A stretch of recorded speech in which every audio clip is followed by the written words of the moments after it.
Ladies and gentlemen, birds of a feather, live on Facebook, YouTube, Twitter, Twitch, and Instagram. We are coming at you. This is Chucks. We got Pete, Kevin. Chrome is not here with us again today, but we do have a fill-in, Mr. Ralph De La Vecchio.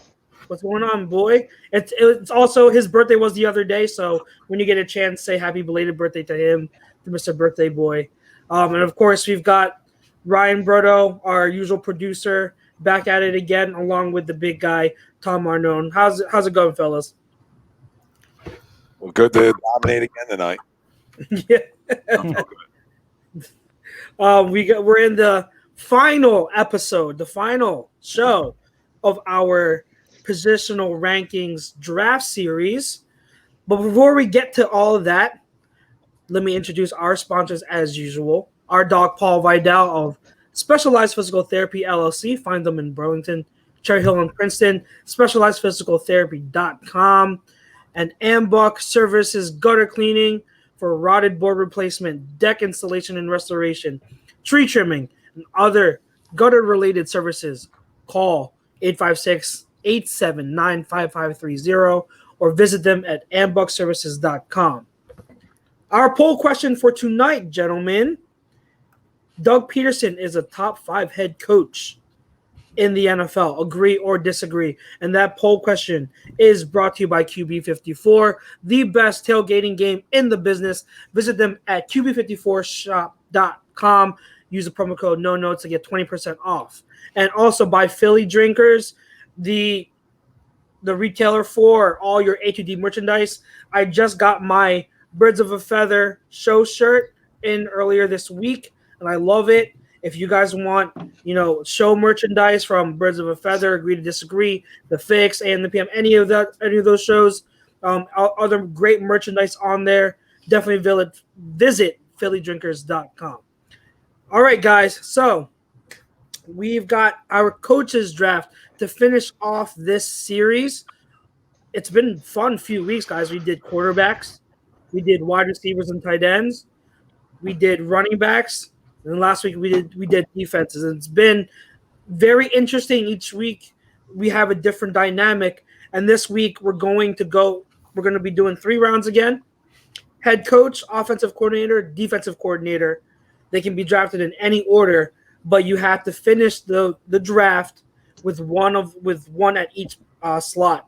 And the pool that you're picking from, they have to be in that position. So you can't put a head coach as a coordinator and vice versa. They have to be a current head coach that is in the league right now. Any coordinator has to be a coordinator on that side of the ball currently in the league. So that's how we're going to approach this one. But before we get to the first pick, Doug Peterson, top 5 coach in the league. Anybody want to start it off? Agree, disagree? What do you guys think? Go ahead, Pete. Go ahead, Pete. So I'm going to agree. I'm having my assistant bring me my pad and my pen. Yeah, we got that. Well, I keep a record of the draft so far. So thank you. That's all. My assistant. But I just want to say, man, I can't wait till June 22nd, bro. I'm out here looking like a member of Rand University out of here from Rand, West Virginia. This boy and his hair, I'm looking at myself like, oh my God. Like this is ridiculous, but no. In all seriousness, happy belated birthday, Ralph. Thank you. Enjoy it. Many matzo the meatballs. Many of the meatballs. The meatballs. But no, I do agree. I think Dougie P is a top 5 coach, and I think his greatest attribute is just his leadership, and just being a leader of men. Not maybe being the best X and O's, but we don't see those letdowns where his teams come out pretty much flat. When they play the underdog role, they play really up to their competition. So, I mean, I like what I've seen so far since 2016. This is his 4th year now, or he's going into his 5th year as the head coach of the Eagles. 4? His 4th year? 4th year. So, I mean, I'm confident, like, when it comes to Doug and getting his team prepared and be able to run a locker room. 5. I think I'm going to say it's 5. 16, 17, 18, 19. 5. This 20 is 5, yeah. I'm in the 5. So, oh, yeah. But... Sorry. definitely. So by being this is his 5th year, I think he is a top 5 overall coach. I want people who may disagree, even on this panel, when you think of overall coach, Doug Peterson to me is a no-brainer top 5 coach in this league. Absolutely. For the reasons you just said, I think he's a better game planner than people give him credit for. I think he takes a little too much heat for that at times. When we talk about Carson not having weapons, well, he didn't have weapons as an offense coordinator either. So he gets hurt with that. But he isn't for the reasons you said, Pete. And when we talk to athletes and we've talked to Uchina and we talk to other guys, playing for a player's coach is what these guys want too. Like guys who played the game, guys who understand it, guys he relates to guys, and I think he gets the most out of guys in big moments, in big spots. And I think that's what you really determine a coach on. In big moments, do your guys rally around and come play for you and the guy next to him? And when you can say that about him and a guy who's been after 4 years of being a head coach, 3 out of the 4, he's not only won a Super Bowl, but had been to the playoffs, right? The only year he hasn't was his first year, all right? And so you look at it like that. I mean, he easily top 5, and I could maybe make the argument top 3. Let's get Kevin's opinion. Kevin, Mr. Patriot, the only non-Eagles fan here. We know who you think the best. Right in the middle of it. I didn't want him to go second. Yeah. So We've heard from 2 Eagles fans already. Mr. Patriots fan, what do you think? Being the outside voice, we know who you think the best coach in the league is. But Doug P, where do you see him? I see him right at 5, right at 4 or 5. I do agree with the poll. He's right there. I give him a ton of credit for his success, being able to make it, in the playoffs, all but 1 year, like you guys said, and winning a Super Bowl over, a guy that we're going to be bringing up shortly. So for that, I do got to put him up there in the top 5. There's other guys, if you look at it, as longevity in the head coaching position, all have their ups and downs as far as getting a team there. But for him to do the same thing 5 years straight or 4 years straight in his 5th year, speaks volumes to his ability. And coming out the gate to take on so much responsibility, not having coordinators or assistants in certain positions. I guess we'll see more so this year than ever. But doing that as a head coach this soon into a career is astonishing. So I agree with the poll. I have him in the top 5. Yeah, the thing you said too about Belichick, probably the only coach in a big moment that has gone against Bill Belichick and hasn't gone against him scared, right? Yeah. And the team hasn't gone against him scared. I think that's something to look at too. That's really important when you look at Doug Peterson.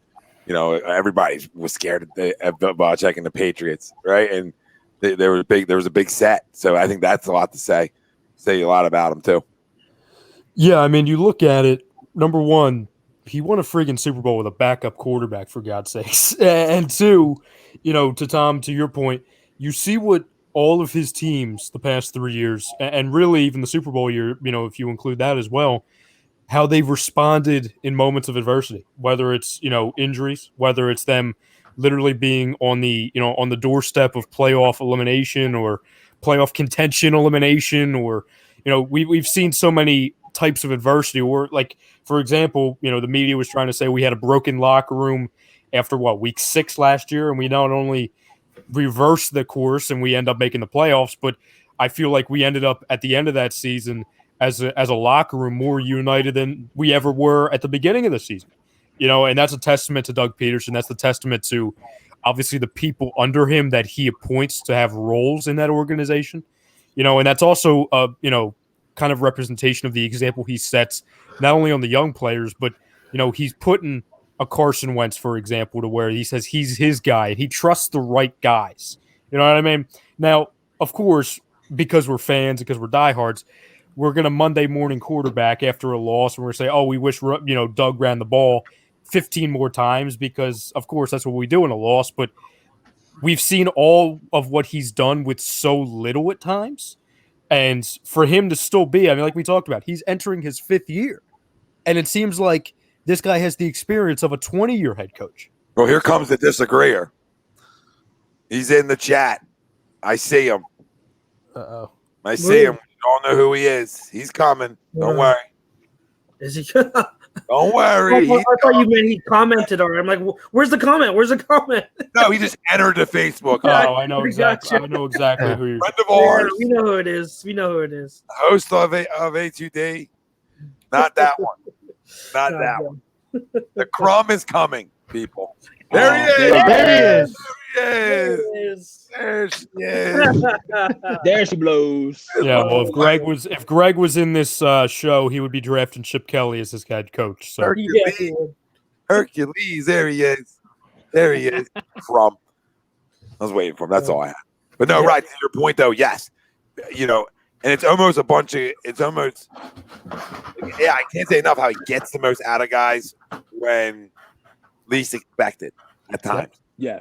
And how they fight in them situations that you know that's what you want out of a head coach. That's a Mike Tomlin type coach team all the time. That's why Mike Tomlin's teams are always in the mix, no matter who's left standing. Right? They're always around.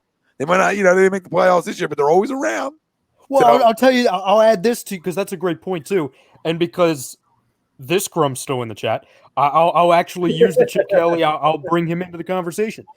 We always talk about how Carson Wentz, and he's a big part of it, how he changed the culture in Philadelphia and with this team. But you saw literally not only the day Chip Kelly got fired, but that entire season, how toxic the culture was in this organization. How, you know, you looked at it to where this was a broken organization, to where you looked at it, and we were talking, I remember on shows talking about it, that at the end of the day, where do we go from here? It was almost like, oh my God, is this going to be years and years of picking up the pieces of what Chip Kelly ruined here? Number one, Doug Peterson changed the culture within the first year. I understand we didn't win anything, but we really weren't expected to. You went a complete opposite direction. You went We won a damn Super Bowl 2 years after that. You know what I'm saying? You went to like a guy who cares about people from a guy who didn't, and a former player. So you're getting the combo effect, right? So you're getting that the spider web effect of everything the other guy wasn't, right? And when you add that into a locker room, automatically human nature is rally to this guy, right? Yep. Is wow. I mean, completely different. No more freaking stupid smoothies and nap times and all he wants is ice cream. That's it. It's ice cream. Ice cream time. There's ice cream time. But a player's coach and everybody you ever talk to, the interview here or whatever, they're all going to say the same thing.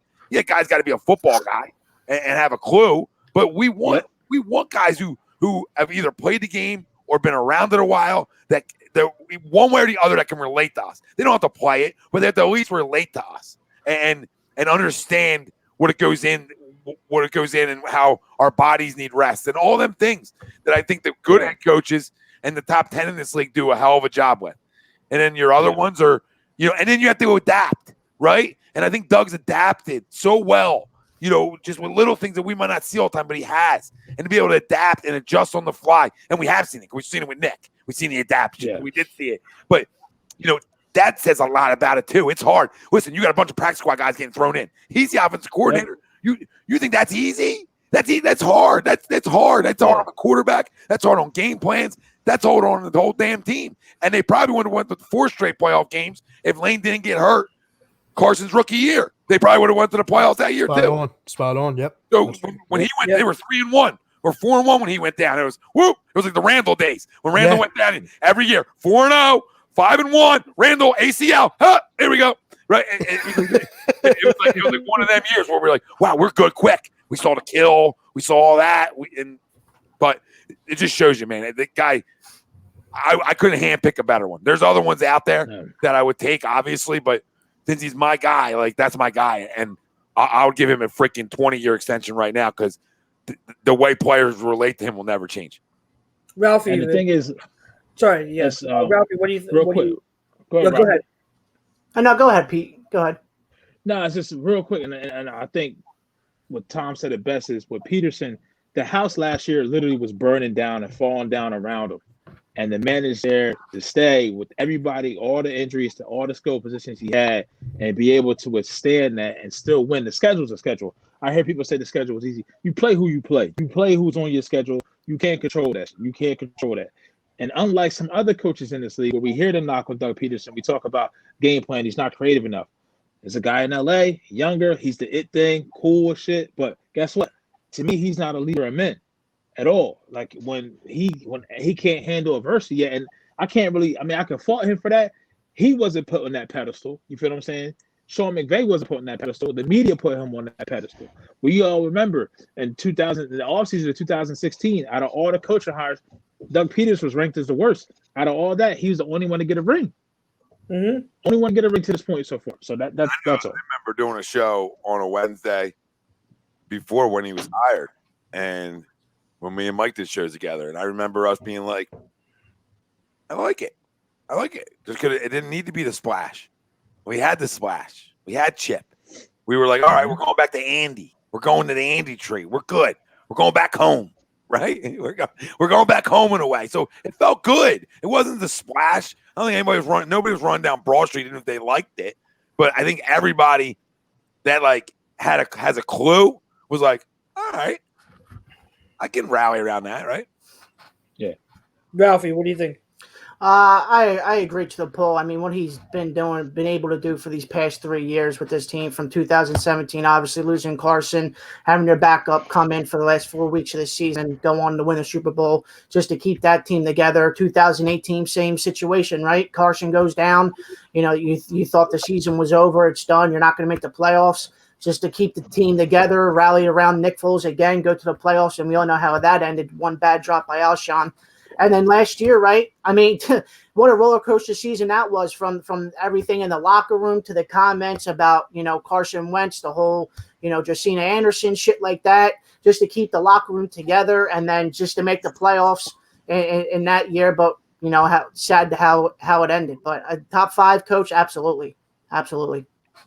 Yeah, you guys all hit the nail on the head. And the number one thing that jumps out to me about Doug is what you guys all said, is leadership and ability to rally the troops in times of adversity. And I'm not going to touch on that again because you guys summed it up very well.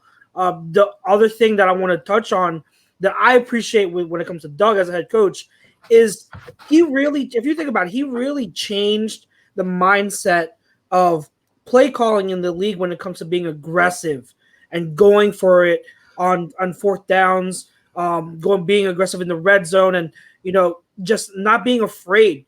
You know, sometimes I go back and I watch old games. I go on Game Pass and I watch games from years ago. And I just the other day I watched like the old Broncos versus Cowboys Week 5 game back from 2000. I think that was 13. You know, when they were in that shootout, and, you know, I'm watching these games and you see these teams. And it's not that long ago where teams weren't going for it on 4th and 2, 4th and 3. You know, they were being conservative, go for the field goal, you know, just get points. But Doug came in and he changed that. You know, he looked to analytics. The Eagles have had a lot of analytic mindsets in their front office and in their coaching staff to help with data and help with play calling.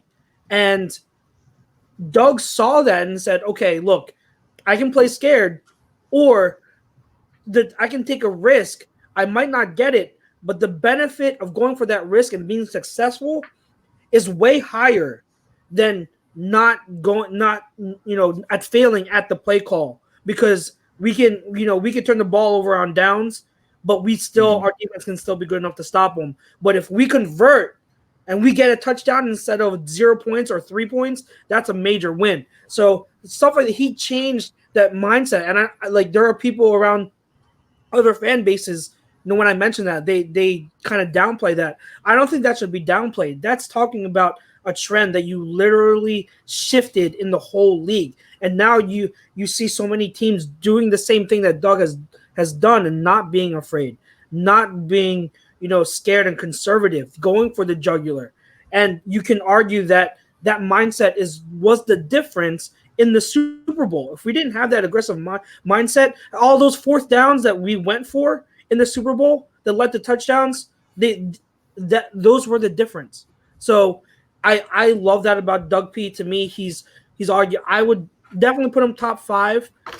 You could argue he's even top 3 if you wanted to start to get really into it. But a top 5, I definitely agree to the poll. Josh, Like, great thing you said. Sorry, Pete. Go ahead. no, go ahead. Just real quick, the one great thing you said is, not only going for it on 4th down and being aggressive, but what that does not only for your offense and for your defense, the trust it puts in both. Where your defense says, well, he trusts us. If they don't get it, we're going to go out and make a play, right? And the offense says, well, he trusts us to go get this yard, go get this the 2 yards, get 5 yards, whatever it is, right? And I just think that's so important to players that get downplayed too. To your point, Chuck, it's another thing that people downplay. Like the importance of that to a player means a lot. Yeah, and it's like Doug coaches to win. He doesn't coach to lose. He's coaching to win the game. And his intangibles, like the acknowledgement and his awareness of intangibles, to understand what momentum is and how to grasp it and how much it means that you can't see in the score, but what it means to the inner person and the inner player, and what that accountability is, like Tom just said, to say, okay, you know what, we're going to go for this. We don't get it, defense. Hey, I'm trying to do this, but if we don't get it, I need you to hold up and stand on your head. You know what I mean? So Doug quietly, without saying a lot, verbally speaks volume sometimes. And I do think behind the scenes, like he could be a hard ass. Like I really do believe that. And he coaches unlike how he played. He didn't have the best skill set as a quarterback to play the game, but as a coach, he's like, you know what? When I wish I was a quarterback, I wish I had an arm like Brett Favre. So let me go get a quarterback that has an arm like that and has that gunslinger mentality. Because guess what? I'm going to coach like a gunslinger. And you said it perfectly. It was funny a year later when the Patriots were back in the Super Bowl. They played a team who probably had more talent than we had on offense, but the coaching mindset was completely different. And we said this before. Doug Peterson brought the fight to Belichick that day, and he kept bringing it. He kept bringing it. He kept bringing it. And that was the only way that we were able to do it, because guess what? Our defense that year, guys, Tom Brady still had 500 yards. It would have been a whole different story. Different story if the shoe was on the other foot. Wild City. Yep. Yep, absolutely. Absolutely. And, that's you guys know that I love Kyle Shanahan. I think he's a genius when it comes to, scheming offenses. But if you're asking me who the better head coach is, to me, it's still Doug P, because, you can be a huge offensive mind. You can be an offensive genius, but there's more to head coaching than being smart. There's more to it. And that's what Doug has. He's, he might not be the best, but he's not lacking in that department. He knows how to scheme up offenses, but he knows how to manage the games. He knows how to lead his guys, and he's a leader of men. We say that all the time. It's overused, but it's the truth when it comes to Doug P. And I think that's what separates him from a Kyle Shanahan that I still give the favor to Doug, is that he knows how to do it. He's clutch, and he knows how to win and come out with that, with the win on the other side by not being scared. So tonight, Kev has the first pick. I feel like we have a couple questions. Yeah, we have a couple of questions. I saw Yusef, and we'll get to those on the back end. Like I think we should do our draft, and then if the guys that we didn't pick that we feel maybe on the next tier or kind of creeping in, if they get drafted, then obviously, and they're on the team, then we could talk about them at that point. But there's a couple guys out here with head coaches, because I want to preface this. We've been doing this is our 5th show, or this is our 5th or 6th draft show in the series. Yeah. We're doing this to build a team, a dynasty. That's why we're doing this. So I think a lot of this, there may be some shocks, because every week there's a shock. It may be a good shock, it may be a bad shock, aka Dan Vitale. I mean, I had to keep doing it, and to a lesser extent. Stay with the theme, Kevin. And then also we had Marcus Williams had 11 interceptions. Oh no, I mean 8 or 10, whatever. It wasn't 11. Yeah. I know that. Had 11 interceptions in the season. So I think tonight's definitely going to be My stat guy took the day off. All right, so Kev, man, it's first pick is on you. And keep in mind, guys, like for the listeners out there, because of the way we're doing it, there will only be 6 head coaches taken, and there are going to be names left off, and there will be very like Pete said at the end of the first round. If we've all filled in, once we've all filled in our head coaching spots, we can talk about who's been left off because that'll be a good conversation. But it's only limited. There's only 6 slots, 6 coaches that are going to be taken. So it's a matter. A lot of it's going to be a matter of who's going to be the best coach to fill out your the roster as is. Chemistry, how you're going to build, and how you're going to match the coordinators with that head coach as well. So there is still a lot of strategy in this, but I'm very interested to see who the 6 head coaches are because it's tough. It's very, very tough to narrow it down to only 6. So, Kevin, do we fast forward? What up? Yeah. So Fast forward. Does that get fast forward? I'll make it a fast forward button. We know what's coming. Oh yeah, we know who this is. I'm going to make this pick as short as his press conferences. Bill Belichick next. There we go. Okay. There you go. When I did the draft randomizer, I swear, like before I hit like the button to generate their order, I was like, watch it be Kevin. And then it was Kevin, and I'm like, dear Lord, this is the most predictable thing in the world for him to get the first pick. Yeah, real plain and simple. I mean, if you look at his success, not only in the past, I would say his tenure with the Patriots, but outside of that, the success he's had, defensive coordinator with the Giants, going twice, and in the past 20 years, he's only had one losing season, and that was in 2000. And then after that, he only had one additional year under 10 wins. So to me, that's a leader of men. That's a guy that no matter who's out there on the field, 20 years is a long time, a lot of different guys under him, to be able to hold himself to a high enough standard and to push his team, easy selection. Nice. Yeah, you're gonna get no argument here. Yeah. Nope, that was easy. That was simple. Very. Yeah. Any other thoughts, gentlemen, on the pick and when it comes to Bill Belichick? Thanks for not screwing it up. Thanks for not screwing it up. Yeah, I don't know what you're gonna do. This could have been a swerve of a century. Yeah, you know what I mean, you get all dawned and the Patriots scared to go to a different direction. Before we move on to the second pick, real quick, a quick question for all of you. You just answer this, quickly, short answers. But how do you think Belichick is going to do, not only this year, but in the next, let's say 2 to 3 years? What do you think we can see from Belichick now that he's departed from Brady?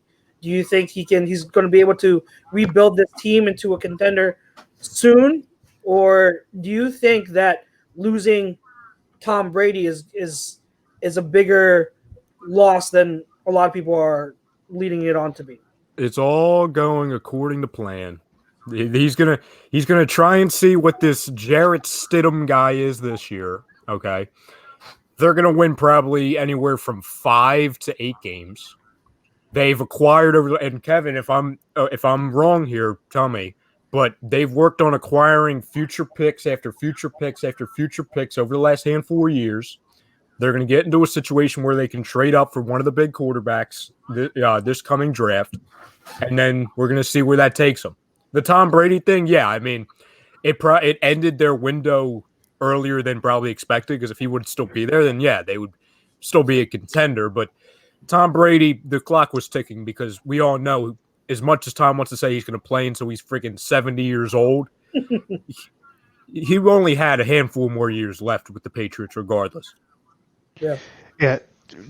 Quick points for me. I look at, unfortunately, the Brady moving on, I look at it as a blessing in disguise. I said this before. I'd rather move on from Brady too soon than too late. I don't want to waste any younger players that are on the Patriots now, any good years that they might have, and coach them up. I want my team to learn together. So, bring in a younger quarterback sooner than later. You guys know better than anyone else. I wish that was Jimmy G, but he's not with the team. So, going out and either working with Stidham this year, getting somebody next year. But I would say, watch 2 things. One, in 2009, after the undefeated season, Brady did get hurt in the first game of the season. They did go on to have 11 wins. So they have played a full season without Brady before, and they were successful with Belichick at the helm. And then on top of 10 or that, 11? next year, it was 10 or 11. 11 wins? 11. Was? Yeah, them. So Miami, the Jets, and the Patriots all had 11 wins. They lost in the wild card round that year. But on top of that, the Patriots are going to go into next year with over 100 million in cap.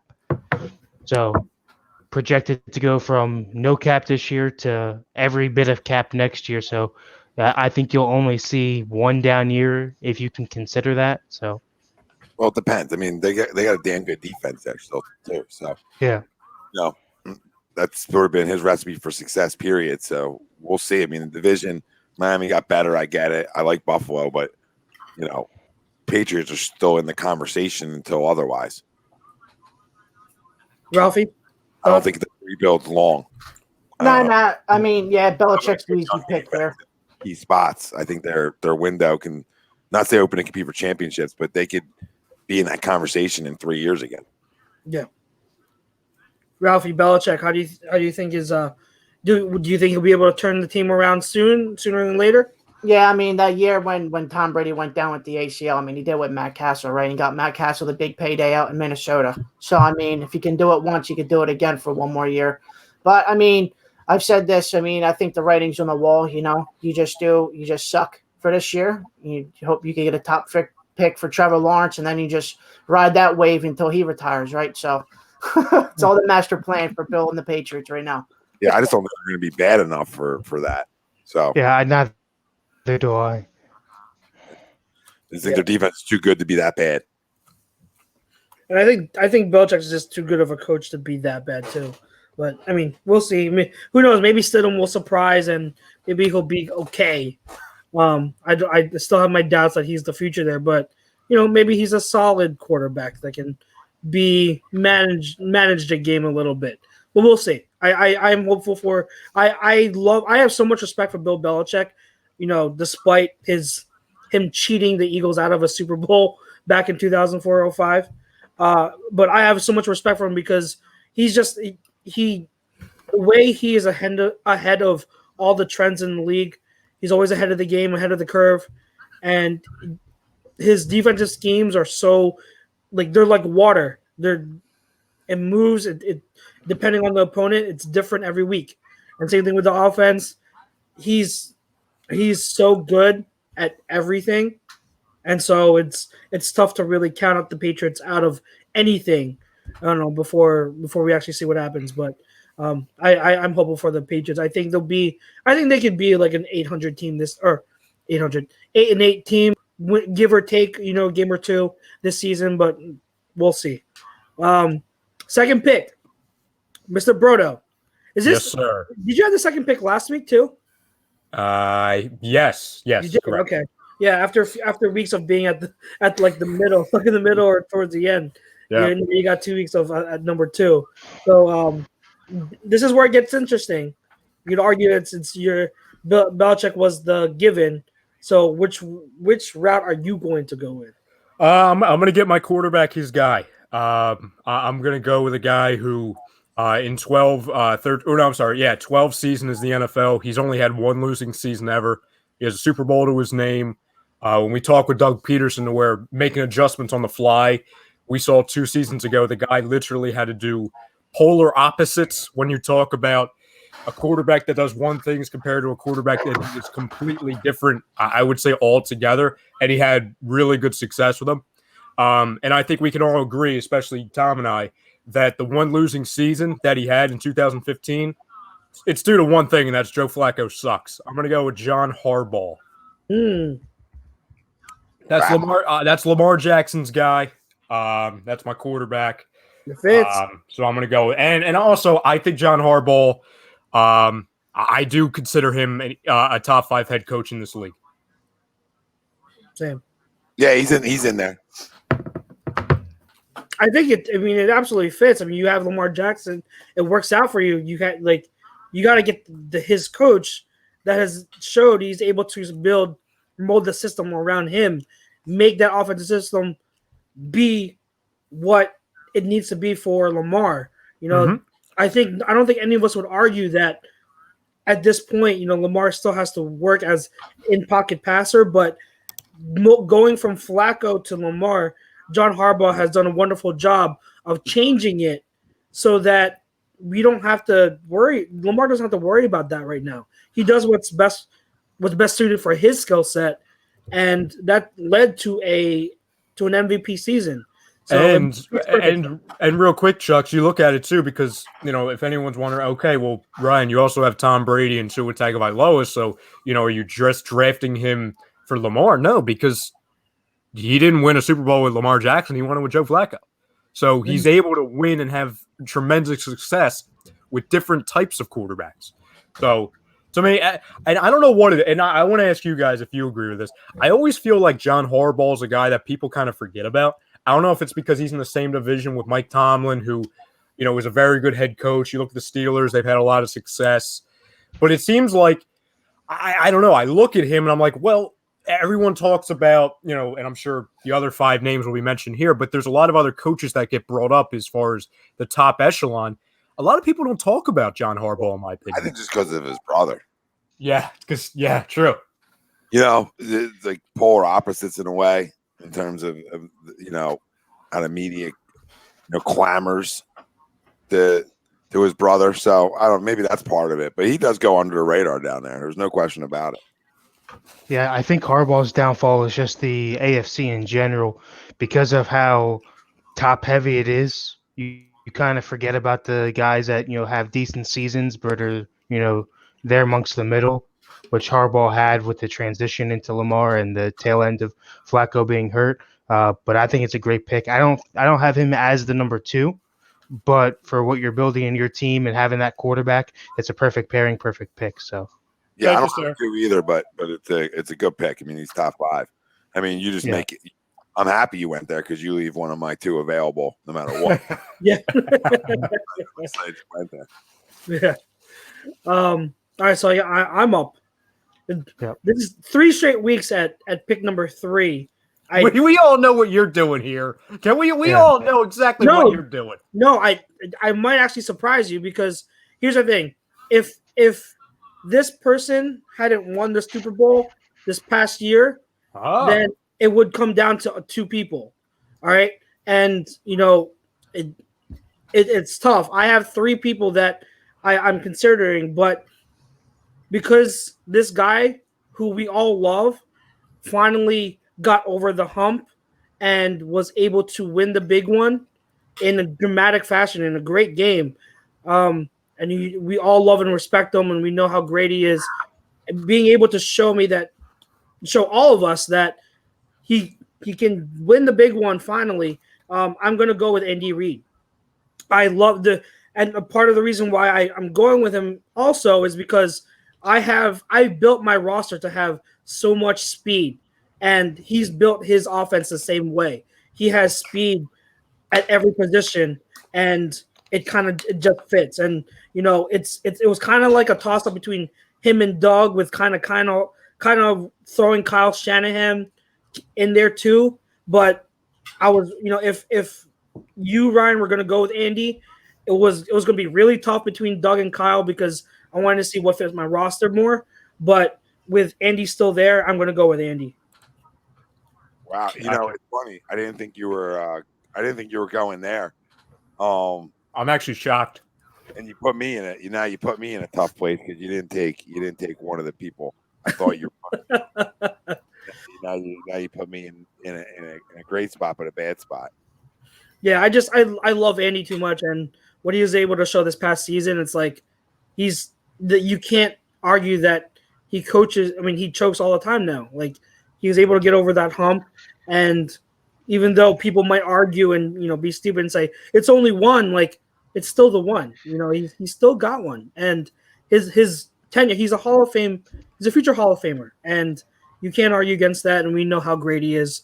We can go on and on about his time here, his time in KC, but I've always loved Andy Reid, even though he's had flaws with time management and passing the ball a little bit too much.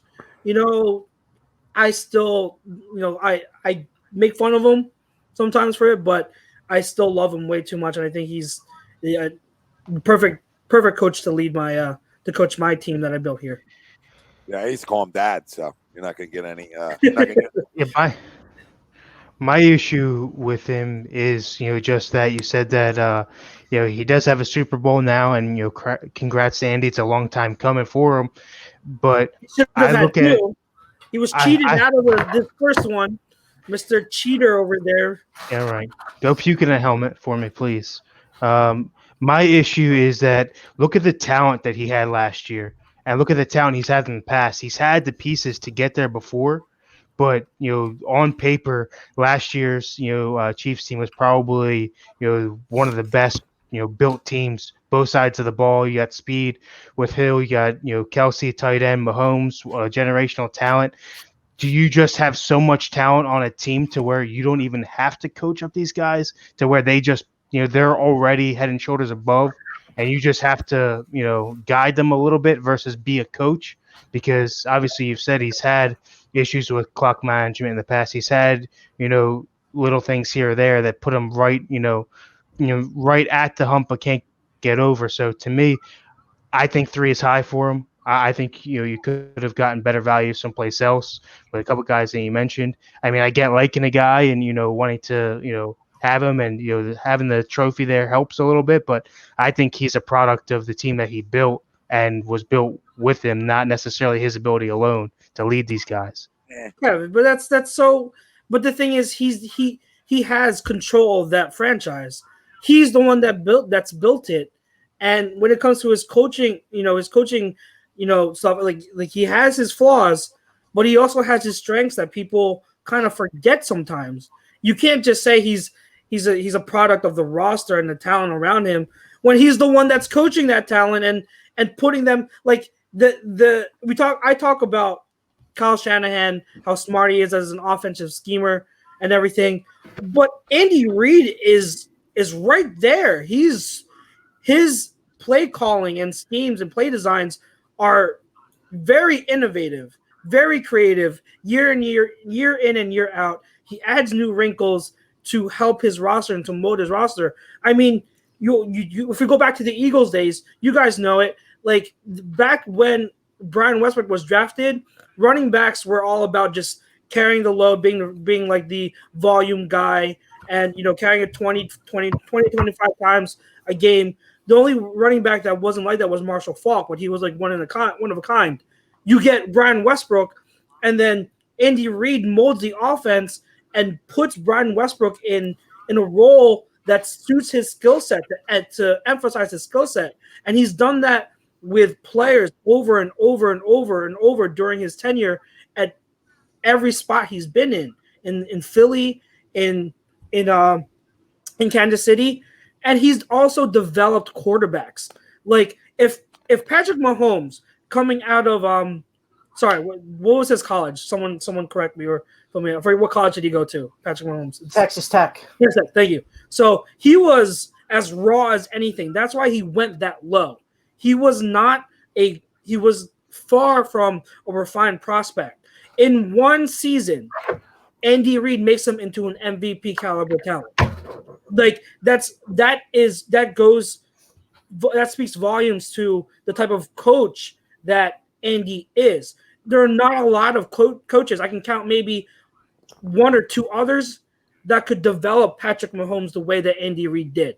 So you can't say that, he had Patrick Mahomes, he had this and that. Andy's the reason why they're there, and Andy's the reason why they're as good as they are.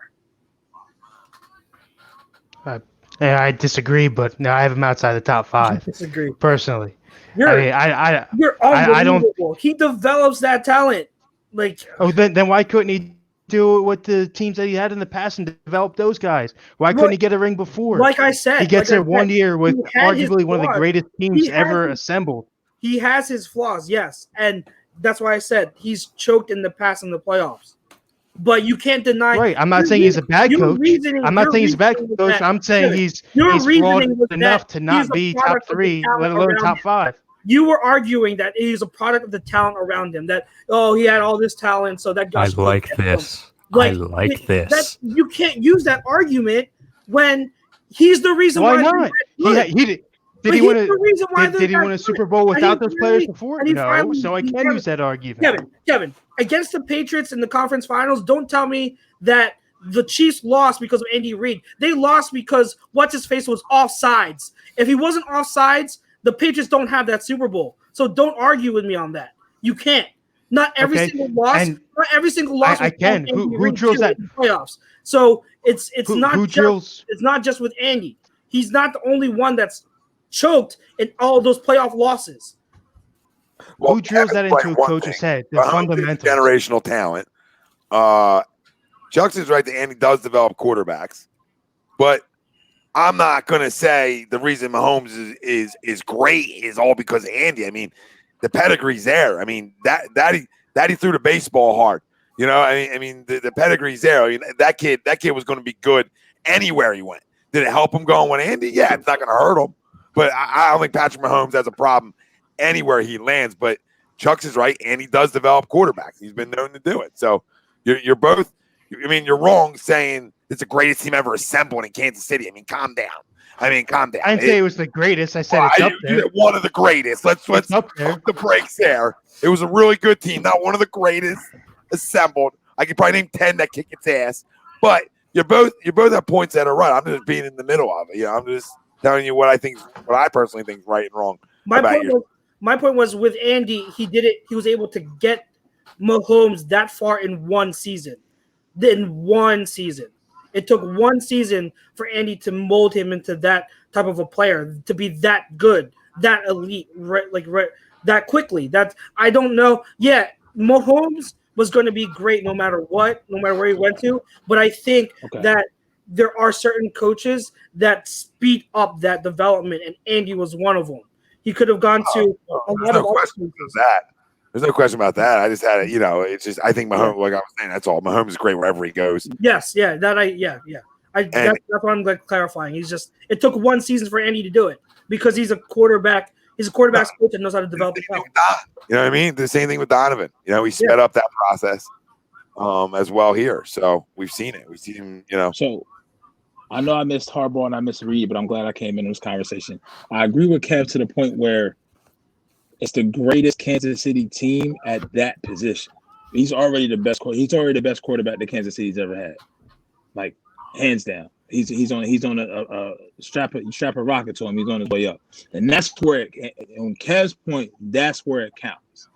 But I don't have any problem with Chuck's taking Andy Reid here at all at number 3. And good pick, Brian. Good pick, Brian, on Harbaugh too. Leader of men. Thank you. Yeah, but the biggest leader of men isn't even taken, and I'm going to lay one in for who's after me, Pete. You follow me up, Pete? No, Ralphie. Yeah, I'm on the button. All right, then I lay one in for Ralphie and Chrome here. I mean, it's either way, but this guy is a top 3 guy. There's not even a question about it. I can't believe he even got the 4. I'm shocked. I thought he was going to go 2, honestly. I can't believe he's here. He's the best leader of men in football. I don't care what anybody's got to say about it. The guy, I'll take the coach any football team I ever have. He does the most with the least. All right, guys rally around him. He can do it 2 ways. He can get up in your grill and he can pat you on the ass and tell you everything's going to be okay. And two of my favorite coaches in the league. It was tough between Doug Peterson and Mike Tomlin. But honestly, as much as I love Doug, I'm going to stick to what I believed for a long time about Mike Tomlin, that he is the second best coach in the National Football League, because there is nobody who does more with less than him. Nobody. Nobody's quarterback gets hurt all the freaking time, and the team still competes with nothing. Their rosters have been terrible, essentially, overall, over the last 5-6 years. They have not had good rosters. Now they're starting to, right? They're starting to put pieces together with some young talent and key positions defensively, right? And so now they're getting into that good defense again. But their overall rosters for the last 5 years haven't been good. There's been star power, yeah. There's been AB and Le'Veon. There's been star power, but overall, built-wise, their defenses have been shit, in my opinion, over the last 5-6 years, up until last year, where they really, the new additions to Devin Bush, right? Obviously, you go out and you get the kid from Miami, right? So you make 2 moves there that really upgrade your defense dramatically, and then and then the young Watt comes on the scene too. So they made additions there, but overall, every team. I mean, who said it? I think Prism said it. I mean, never a team under 500. I mean, that's remarkable. Never had a losing season. Never a losing season. That's a fucking winner right there. And that's a guy I'll take to lead my men all day, every day, knowing that every year, it's similar to Andy thing right here, but every year I know I'm going to compete. Same thing I would get out of Doug. Same thing. But I'll lead Doug to somebody else because I love Tomlin that much. Like, that's the only guy that I would trade Doug Peterson for is Mike Tomlin. There's nobody else. You couldn't even convince me into anybody else because I already had Andy, so Andy's got to be excluded from this. But there's nobody else. I wouldn't even take Belichick at this point. You know what I mean? It'd be Tomlin, Doug, and then I like guys like Rise pick. I like guys that have been picked, obviously. But that's my favorite guy, man. I think I freaking love that guy. To me, it says a lot when your coach is willing to throw himself out in the field and start tripping players to win games, and helping his guys out any way he can. So that's the guy you want.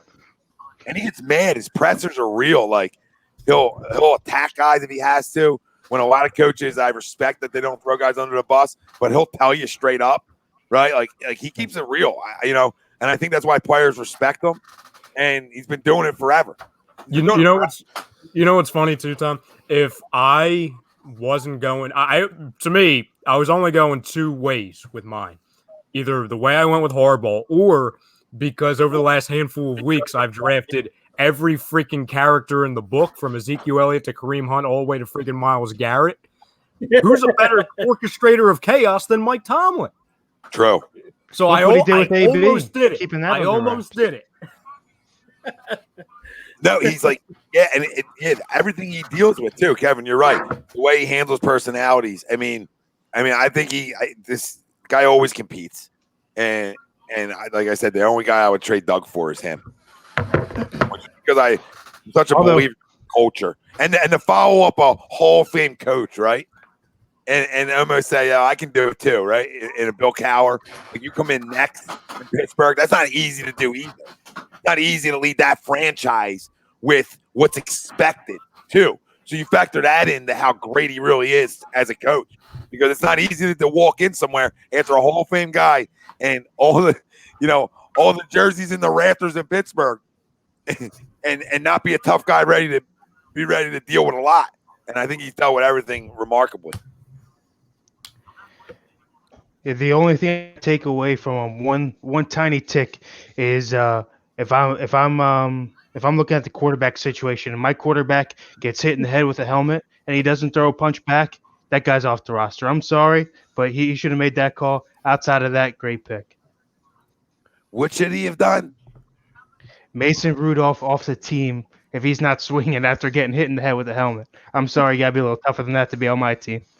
Yeah, I don't think I'd throw Mason Rudolph off the team regardless. I don't wanted Mason Rudolph, period. Get out of here.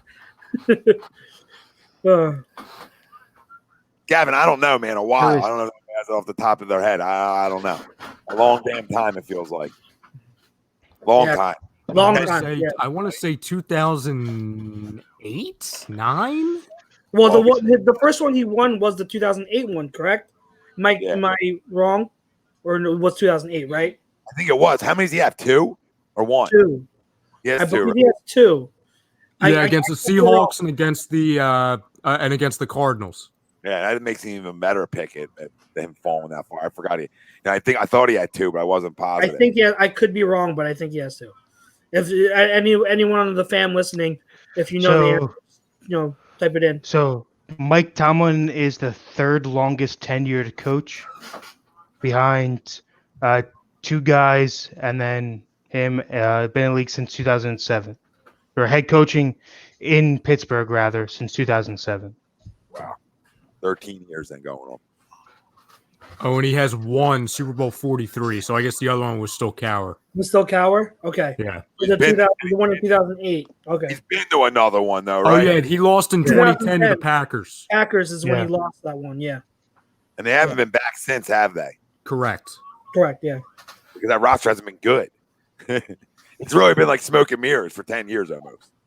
In certain spots, like key spots. Like they've had some star power, but overall, like I don't think they've drafted well. They started to again, so we'll see. We'll see if they, if they start to compete again.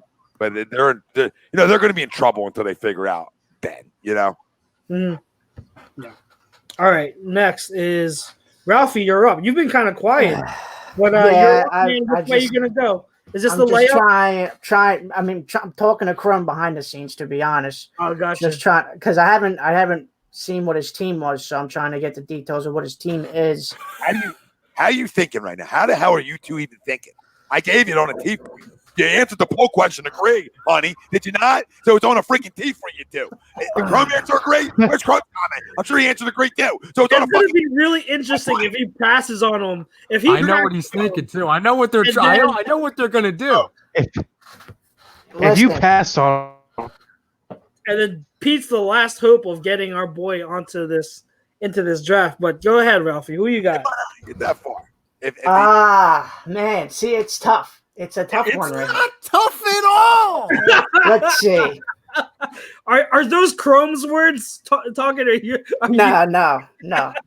You just said it was. You just said you guys were chit-chatting. Yeah, we were chit-chatting. All right. Well, you got Doug Peterson there, and you got Kyle Shanahan there as well. One's really, really looking good, and the other one's looking really, really good too. So it's tough. What? You put me in a terrible spot. But I'm gonna go. We're gonna take Kyle Shanahan here. We're gonna take Kyle Shanahan, and we're gonna pair him up. We're gonna give him Patrick Mahomes, right? We're gonna give him Julio Jones and Adam Thielen and CeeDee Lamb. Listen, if he had a decent quarterback in Jimmy G last year, I mean that offense altogether was flying. But now you got a Patrick Mahomes. Have at it, baby. Have at it. Kyle Shanahan. Welcome to Chrome's team, baby. He gave up a double-digit lead twice in the Super Bowl. That's fine. He's done it twice. That's fine. Kyle Shanahan, welcome to the team. Hold on. You two rank a guy. Yeah, top 5. But I'm gonna go Shanahan here. That means they've got Shanahan at 4. Yeah, so I don't really want you two talking right now. I just want you Why? to how stupid you two are. How much do we blame Chrome for this? How much? Doug Peterson, 5 head coach. Doug Peterson fell in your lap at 5. Okay. But I thought we couldn't take him because he's a coordinator. He's the offensive coordinator too. Huh? What? I thought that was the rule. No, you couldn't take him as an offensive coordinator. He is a head coach. Got you. But I'll still take Kyle Shanahan here. A guy who's choked at a big moment he's been in, essentially. Yeah. Over a guy who played the greatest head coach of all time. Who showed the biggest. I'm gonna go Kyle Shanahan. You two are idiots. Listen. That's fine. That's fine for you to say. Anybody who takes Kyle Shanahan over Doug Peterson, it's freaking close. Anybody who takes Doug Peterson over them, it wasn't Chrome that thought of it. It was me. So you could say whatever you don't bring Chrome into this. I'll bring Chrome. You were talking to him. You just said you were talking to him. Yeah. I was talking to him, but I was the one that made the decision to take Kyle Shanahan, not him. Is he mad at you right now? So don't throw him underneath the bus. Throw me underneath the bus. He supports the president of football operations. Bull. Yeah, that sucks. The team is going down like a sinking ship, man. Bull. Chuck's is freaking Shanahan's son, and he doesn't even like the pick. Yeah, that's fine. I wouldn't have gone with. You guys know. I just said it. The beginning of the show. Yeah. I have Doug higher than Kyle Shanahan, and I love Kyle. We all do. Everybody but Ralph and Chrome. Well, I was the one that picked by proxy. So Chrome is thrown into that. Yeah, by proxy. Why would you not take your guy? I just think pairing up Shanahan with Mahomes and you give him Julio Jones with Kamara. I mean, that's Doug, that doesn't help. Good for Doug. Doesn't entice me that much. I'm gonna go Shanahan. Entice that much? Then why'd you agree to the poll question? Well, because I felt like it. What do you mean you felt like it? You don't believe me. You just felt like it at the time. You two are walking contradictions, the two of you. One, That's now you're president of football operations. bro. Okay, now you're president of football freaking operations. All right, how about you jump in there before the pick happens? Don't let him make that statement then. All right, and jump in and don't let this kind of shit happen tonight. But you allowed it to happen, Crumb. You guys should both fire yourselves. Now Is that Bill your team will choke in a big Bill spot. O'Brien down there? I support you, Ralph. He supports you. Hey, All right. I got a loyal person, baby. That's all that matters. You guys allowed him to drop out of the top 5. That you really allowed this to happen after we all agreed to the poll. You sit here and allow it to happen. Yes, obviously we allowed it to You happen. made us all look bad. Now, Not just yourself. Now everybody on the panel looks bad. Kevin always looks bad, but now you made us all look bad. that's fine. That's fine. I'm Oh, happy I like my that face little isn't on shot in there, screen. I'm bud. happy. I'm happy my camera's broken. Kevin, I Oh didn't my mean to like God. Kevin. I meant the green screen. So- You know what I mean? Was this the got reaction you. when Ryan took Harbaugh second too? Was this the reaction? No. No, it was cordial. No, we like it was that. cordial. Yeah, Because I can't I like see it. that pick. If I Because see it fits. it's a good pick. I think it's a little early. I think he's more 4 or 5, but the rationale of Lamar and him Yeah. being together, I was like, oh, okay. You know Yeah, what I mean? it makes sense. It makes sense. Yeah. I like John, so he just wins too. Oh, Yeah, Yusuf. Let's do that. so Ralphie, Let's call There's, Candle Boy. So Pete, you're the last hope for our boy. What are I you hope- going to do? Are you going to let him go undrafted, or are you going to save him from the outrageousness of Ralph/Chrome? What are you going to do, big guy? So I'm so confident in my team right now, especially with this tomfoolery that has transpired before me. I'll do this. We'll do it first time. I'll still make the final say so, but the next 10 comments on in the chat, who should I take at number 6 as my head coach? Ooh. I want the fans Now, input. see, Democracy. you can also do this because remember we said no order, so you can technically, because you have the wraparound, you can go with a coordinator and then pick your head coach at 7 because you have that ability. It doesn't have to be. So if you want to wait for the fan to chime in and then you want to go with your coordinator first to give them time, you technically can do that. That is you speak a very good truth. Very good truth. So I may just do that. So at the 6th pick, I'm gonna go my DC first. My DC is from an AFC team. Really, they don't have a lot of studs. They have some studs, but we saw my defensive draft last week. I got some studs, man. Ralphie, if you weren't abreast, I took Aaron Donald, Jamal Adams, Jalen Ramsey, and Devin Bush. Those are my 4 defensive players. Yeah, I don't know what these boys was thinking. I don't know what they was thinking. Excuse me. I don't know what happened. I don't know what happened. But I'm gonna go with a name that's not so sexy, and maybe people don't know him. He goes by his real name is Don, but his nickname is Wink. Okay. I know. I'm going Don Wink Martindale, defensive coordinator out of Baltimore. Is my defensive coordinator. Damn you. Damn you. Sorry. Damn. Well, I gotta go searching now. The regime is dead. I thought I was gonna get a reunion. No. That was a good pick. He was on my That's a list. phenomenal pick. That's a phenomenal pick. Damn That's a it. good pick. He All was right. on my list. So I'm sorry, the guys. people have spoken. The votes are coming in. You got a Doug or Sean Payton, Doug or Sean McDermott, Brian Flores. The big balls, Doug. Flores Sean crossed my McDermott, mind for dynasty wise. He did cross my mind. Flores legit did, but he's only done it 1 year. And I'd have Doug Peterson or Sean Payton.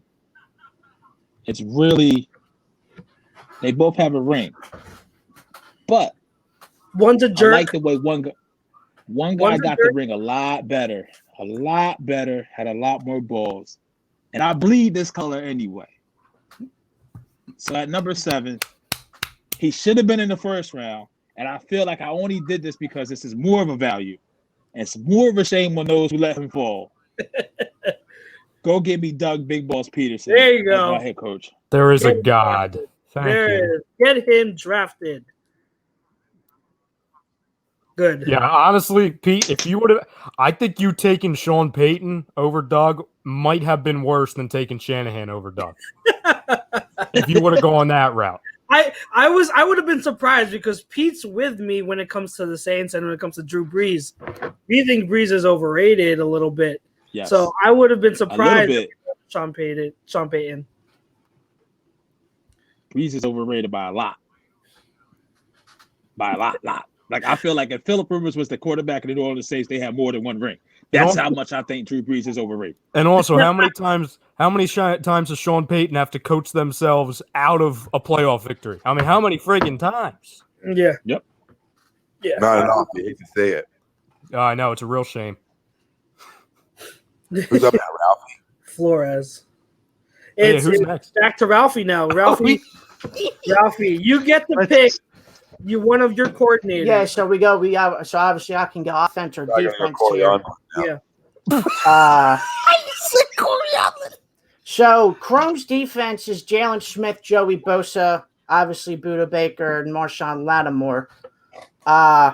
So I'm gonna take the one guy that I really like in this league, and he could have been a head coach this year, but he went back to become a defensive coordinator for the 49ers, and that's Robert Saleh from the 49ers. I'm going to take him. Pick. You're going to give him Jalen Smith, great middle linebacker, Joey Bosa, go get him, baby.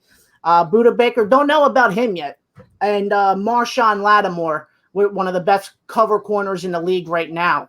So go have it. I'm excited. Welcome. And let's go get this ring. Damn it. Well, thanks again. That's a great pick. Great pick. Well, that's fine. Relax. You know, it's another one on a team for you. Much easier. I like it. You know, it made me switch. I'm not going to go defense now. I was between him and one other guy. I'm actually going to go on the offensive side of the football before they all get taken up. And I'm going to go with a former head coach in this league. Not everybody's going to like this pick. It isn't going to sit well. Do it. But I know exactly what you're doing. I'm going to go with the clapper. And I'm going to go with Jason Garrett. It's not a bad pick. Very ginger, you. I think it's going to be a tremendous offensive coordinator in that role. You know, I just think having the head coaching experience, being able to just go back to what you're good at, I think it's something he's gonna strive in, especially with my football team. And Mike Tomlin's a defensive guy, right? So knowing I have like Mike Tomlin at the helm, I can go with my third pick as a defensive coordinator. Makes sense? I got to go get myself an offensive guy in the room right now to make sure my offense is taken care of. And that's why I went with Jason Garrett over a lot of good names. Like, I don't want to say him, but whatever. Like, I say one like Byron Leftwich, a really intriguing name for me. Like a guy that, you know, that I like a lot, that I thought about. But I got to go with a guy with a little bit more of a track record, obviously, and has won games as a head coach. And his offense last year, you can say it's Kellen Moore, whatever. His offense last year was the number one offense in the National Football League. I'll take a shot at him just calling offensive plays. So let's go. Nice. All right. So because Ralphie took my guy who I went number one at the top of my wish list for defensive coordinators, I'm gonna have to go with my number two guy, which is fine because there's continuity now.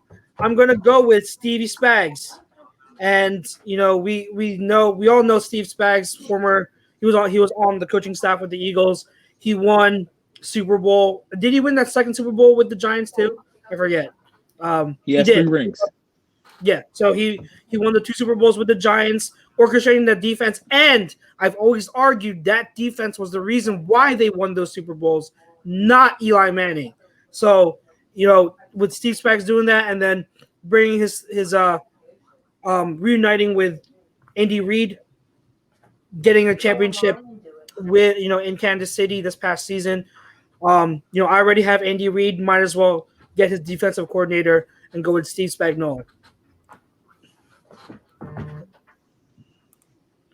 Yeah, I like Steve. Steve's done it. He's done it a long time in this league. And he has, and what we like about him is he's from that Jim Johnson tree. You know, his philosophy is get pressure, and that's how I want to build my defense too. I like the path I have, so we're gonna get pressure on the quarterback. Is it me? It's Yes, you. it is. Oh, Yeah. okay, great. I'm gonna go offense. I'll stay on the offensive side of the ball just because. Same thing with Chuck's. Salah was my first guy, so I got to regroup for a little while. My first guy too, right? So he wasn't even. Trust me, boys, he wasn't getting these. Yeah, He wasn't getting far. Robert, real quick, let's talk about because since he was on the top of our list. What makes in this one season? What makes Robert Saleh that good in your eyes, guys? What emotion? Yes, Emotion and production, right? So the defense flat out got it done, and when I look at guys how guys react. He's emotional in every play. His knees are on his hands. He looks engaged in every play. I think that relates to guys. Guys like that. especially on the defense, right? Especially on the defense. Field, he's the first one, right? And I don't think rah guys. I'm not saying that like everybody's gonna be a rah guy, but obviously, I don't care how much talent you have defensively, you still got to go out and call the right plays, right? Now having talent helps, but I think what he did with a young defense too, it made him in the top 5 defense real quick. So, do I think he deserved the head coaching job right away? No, I think that would have been way too fast. He's got to prove that he can do it for a little bit. But to come in to be my defense coordinator, hell yeah. I think he's a top 3 guy defense coordinator in the league. Top 3. Anyway, you were. I'm not as high on him just because the system that he runs. We've seen that system, if you have talent, pretty much be on cruise control. That cover 2 Seattle system, when you have that talent, especially at the defensive line, on that back end, it's hard to differentiate like how much of it is really the talent or how much of it is him, especially with the way they lost the Super Bowl. Let's not forget that. With the way they lost the Super Bowl and the way you beat Seattle cover 2 or that cover 3 scheme is speed. So he hasn't figured that out yet. But like you, I'm not saying I'm knocking. I just don't have him as high. I just don't. I mean, that's just me because of he's a creature of that scheme. That's why I don't have him as a head coach candidate. Right. We've seen that Gus Bradley act, right? Yes. We've seen guys leave defenses and it not work out for him. So, no, he's not a head coach yet, but maybe listen, you can argue not top 3. You know what I mean? There's good guys out there. The guys have been doing it longer, but the emotion resonated with me and made me like him a lot more. It was like, man, if he was my defense coordinator, he'd get me jazzed up. Let's go. Yeah. Right. Yeah.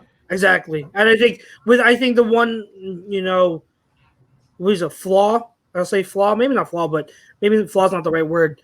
But you want to see consistency going forward because they're a young team. The Niners, that coaching staff hasn't been around for very long, and if you followed the Niners in the previous years, Saleh was doing some good things with them. The previous year, 2018, 2019, it finally got put together. So we'll see now if he's able to continue that success with that defense. They've got they lost to Forrest Buckner, but they got the replacement in the Rook, and we'll see what he's able to do with that line if they're still able to get that type of pressure that they were able to produce in 2019. But I love Robert Saleh. I like that hire, and I was a fan of him even in 2018 because I saw that emotion and I saw what he was trying to build with that defense, even though that team wasn't there yet. So I think he has a bright future. I think that going forward, let's see what he can do in terms of adjusting and really, with the thing with that cover 3 scheme, it's good when you have that CB1. I think, Pete, that's what you're talking about is, they have Richard Sherman, and Richard Sherman's experience in Seattle running it certainly helps a lot. But I think also, if you're talking about scheme, credit has to go to Saleh because opposite of CB1, he was in a position where Ahkello Weatherspoon wasn't doing well in the middle of the year. He went down, but he was able to coach I forgot his name now. I'm sorry. The quarterback that filled in, he was able to get production out of an undrafted corner to fill in at CB2. And then you talk about the linebackers that were there, and then that free safety. Jimmy Ward staying healthy finally was a big plus, but being able to scheme that defense and do what they did in not only getting pressure with the front four. Is he frozen? Yeah. He frees on you guys. In the That's the face he had secondary when he took Debo they Samuel. don't have as It's like an Energizer battery Yeah. run him It down. looks like You he's know about to sneeze. Somebody Yeah, screenshot. Somebody screenshot. Somebody screenshot. Somebody screenshot. It's Print screen. While Got Chucks him. is over there, stopped. Real. Sorry, I'm back. Is he You guys hear me? yeah, Yes. we got. Sorry. But yeah. Yeah, but real Go ahead. Real Go quick, ahead. my thoughts on the Salah pick. For me, I had him up there. That was the guy I was looking to target. I knew it would have been wishing to get him to fall back down that far. But the biggest thing that stands out for me is his ability to drive guys to hit. I mean, if you look at that team all year long, week one all the way through to the Super Bowl, a younger defense to hit on every play, and not to be, not to shy away from the ball and to make people scared and force people to throw sooner than later, and then coach up an older corner in Richard Sherman to lead the league in interceptions. How do you do that? You get young guys that aren't afraid to blow doors down, to rush you up front, and then let the talent on the back end do what it's supposed to do. So, to me, that's a great pick there. Frozen. All right. All right, so with mine, I'm going to stay on the offensive side of the ball here. There was 3 ways I could have gone with it. I could have added another piece of the Harbaugh regime and gotten Lamar's other guy. I could have gone cute and gotten my guy, but I'm going to go with the guy that I think we're all high on here. I know the league at one point had him as a lock this past offseason to become a head coach. He's still an offensive coordinator. And he actually has some familiarity with some members of my roster. I'm going Eric Bieniemy here. There you go. Work with Mahomes. It's been reported, and they always talk about how Bieniemy. It's tough because you always hear, like with the Eagles, for example, you always hear, oh, well, the offensive coordinator has a huge role in the offense, but we really don't know how much. But Andy Reid numerous times went out of his way to say how much Eric Bieniemy was important to his role in the offense. And when you talk about familiarity, well, it's actually 2 roles. Number one, I went out and got Kareem Hunt a handful of weeks ago. He's Kareem Hunt's former running backs coach. He was a big part of drafting Kareem Hunt. He worked with Kareem Hunt. He groomed Kareem Hunt. And he was the offensive coordinator when Kareem Hunt was here. So when you talk about a guy who I think we all believe and expect him to be a future head coach, and we consider him a head coach caliber talent, we talk about how he worked with the best quarterback in the game in Mahomes out of pure talent, and he has familiarity with other members of my offense. To me, I'm really happy to have him on my coaching staff.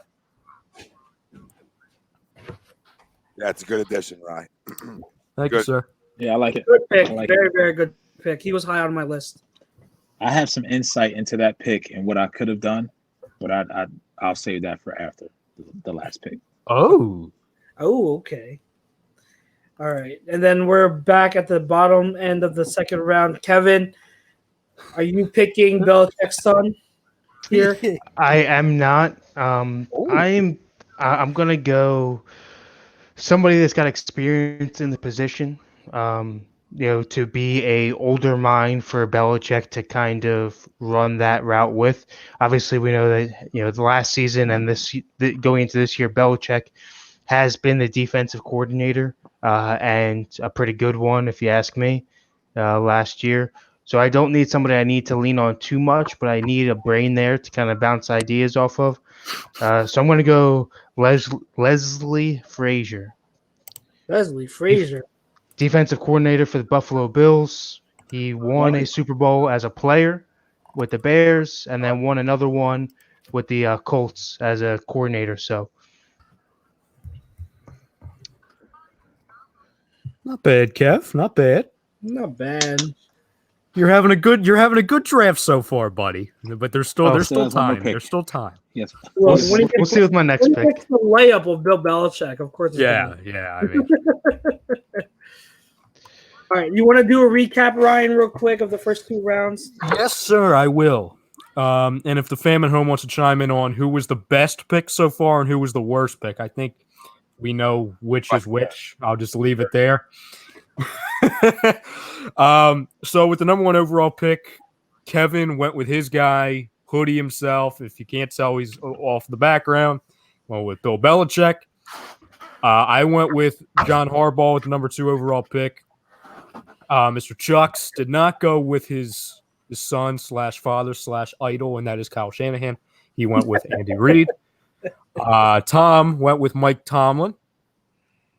5, Chrome / friggin' Ralph / whatever that whole regime is right now. Went with Kyle Shanahan over Doug Peterson. And number 6, Pete went with the defensive coordinator out of Baltimore, and that was Don Martindale.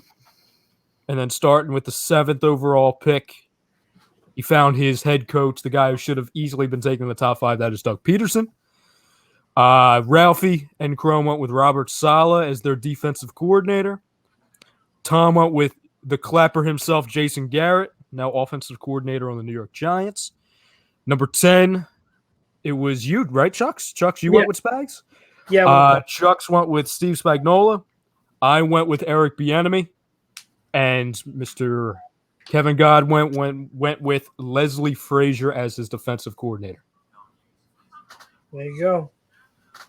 All right, so let's complete the last round of not only our coach draft, but our whole draft series in all. How are we going to round out this coaching staff, guys? Kevin, what you got for us? So I gotta pump some young blood into my team. I think. Oh, Christ. I think Belichick is going to be around until he. I think Belichick is going to be around until he breaks the wins record. He's, I believe, 2nd on the list still by a while, but he needs somebody to coach up. Take the reins once he's gone. And Leslie's not it. He's just as old as Belichick, and somebody in the room already knows this. Apparently, I knew it. I freaking knew it. JMC. I texted him. I knew it. I've already got Belichick, so why not? I got to bring Brady back in. Except first name Joe. Yep, my pick. LSU cat. LSU. Offensive He was coordinator on the actually on Panthers. my list. Not high up on my list, but That's he was. ballsy, but I like it. I like that a lot. Yeah. He was like one of my, I think around 5 or 6 down on my list. So I wanted him on the Eagles so bad. I wanted them to hire him so bad. Joe Brady. Yeah. Yeah. It's he's good. I'm keeping a close eye on him because I want to see what he does in Carolina. I like so far what they're doing in Carolina. Me too. How they're rebuilding that. So I'm keeping a very close eye on that coaching staff and that roster and how they're going forward. Not a bad pick, Kevin. Very intriguing. I prefer other guys ahead of him, but you said you wanted to go young, potentially someone to take over for Belichick. I can understand that. I definitely get it. I thought you were going to go with the guy that's there right now in Mr. McDaniels, the guy who's actually being groomed to be Belichick's replacement, but going with Brady makes sense. I mean, I look at it this way: is having Belichick as my head coach, I have a little bit more leniency, at my coordinator's position because I feel as Bill is the end all be all. He runs all sides of the ball. no matter who's there in his staff. So I think he can rein Brady in, but Brady will bring in some young college-esque type play style and add value there. So I think it's for what this is as far as a dynasty period. I get it. I'm not so. I feel like Frazier and Belichick could definitely play well together. Um, Joe Brady, I feel like we do need to look at this like, okay, if they're offered a head coaching job in this fictional world that we're making this draft, and would Joe Brady not take it? He's never tasted being a head coach before. He doesn't know what that tastes like. So, I mean, you could be 5-6 years down the road in this fictional dynasty, and then he chucks the deuce. You know what I mean? Because we said Belichick ain't going nowhere. He's going to coach until his 80s if he can. You know what I mean? A hoodie with a cane. So, I mean, that's you something. got Jimmy G as your quarterback too. So, I mean, I don't know. Well, that's just it right there, Pete. Right, in 5 years, Belichick's got a shot. Say my team wins one ring in 5 years, and he's done with it at that. What's not to say Brady sticks around for 5 and takes it from there? With his first year being in the league, well, first year back in the league, I should say.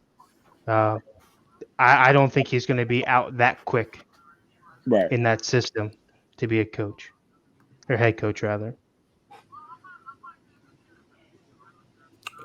Is it me again, Chuck? Yes, again. Yes, it is. All right. So I could go two ways here. I can go with a guy who has a lot of experience in the league. Kind of bounced around a lot, which I don't love. But I'm gonna go again. I'm gonna go familiarity here. He was recently a head coach. Now he's a defensive coordinator on, I think we can all agree, one of the most dominant defenses in the league at the moment. And also he has experience working with, my main guy on defense, and that's Khalil Mack. I'm going to go with Chicago Bears defensive coordinator Chuck Pagano. I had a feeling, yeah. He was on my list too. Yusuf wanted me to go Jack Del Rio. Nah, I'm good. I'm good, Yusuf. I'm good. Mr. Chuck Pagano. I don't have an issue with it. I'm just upset Salah was gone. Yeah, I know. Yeah, I'm shocked that everybody's that high on Salah. I think it's a little recency bias there because he's the most like kind of that hot new thing, or am I just am I completely misreading the pen? Well, like I said, I've liked him since 2018. So for me personally, it's not recency bias. I liked what he was doing there even before the successful season they just had. That's my personal take for Salah. I just like energy and effort, cats. Yeah, I mean, for me, like he has so much talent. Like, what would that defense not be better if it had Jim Schwartz as a defensive coordinator? With that D line, I still feel like Jim Schwartz would be playing the defense 10 yards off the line. Yeah, like Salah does some different things because with that scheme, I don't know when I got caught up when I was talking about Salah. I know, well, no Freddie Kitchens. I don't know where I got caught off, but he did some really good patchwork stuff when it came to safety and when it came to linebacker. Because who was it that they lost middle of the year, the free agent linebacker. I'm having Quan a really Alexander. Yeah, when Quan got hurt, that was a big loss. He was doing a lot, but Fred Warner took the next step in his development, is a budding star. But that what he was able to do in that scheme outside of that talent, because they have talent on the D line and corner, but CB2, like I said, that was a question mark. Safety was a question mark. Linebacker behind Quan was a little bit of a question mark. So he did some really good patchwork stuff where you didn't really see those weaknesses because they were well masked, and he got the best out of his guys. And there are stuff that Salah has done the past 2 years that I wish Jim Schwartz was doing here. With Slay now, I'm kind of hoping that with the type of defensive players we have now, including Slay, I hope that opens up stuff for Schwartz and that he'll be able to do more, get more creative. But I like Salah more than Schwartz. I'm up, so I have to pick my offensive coordinator, and it's between two guys. One of them might be like the shock entertaining pick, but I harped on the fact that Andy Reid can get a little pass happy. He can get a little, leaning toward the pass a little too much, and he can abandon the run a little too often. So I want to get someone to kind of counteract that. I want to get someone who has a good repertoire when it comes to the run game, and who is young enough who can take over, like kind of like what Kevin said, take over if Andy does retire at some point. So I'm going to go young, and I'm going to kind of make up for passing up on Kyle. I'm going to go with the run game coordinator. I'm going to go with Mike McDaniel from San Fran, the run game coordinator for the Niners. I think with him being the run game coordinator there, he's learning a lot from Kyle and able to bring in a lot of the same zone read schemes and principles to my team to offset and balance out what Andy does with his scheme. So I'm going Mike McDaniel. The other guy the guy I was considering was gonna be Deuce Staley.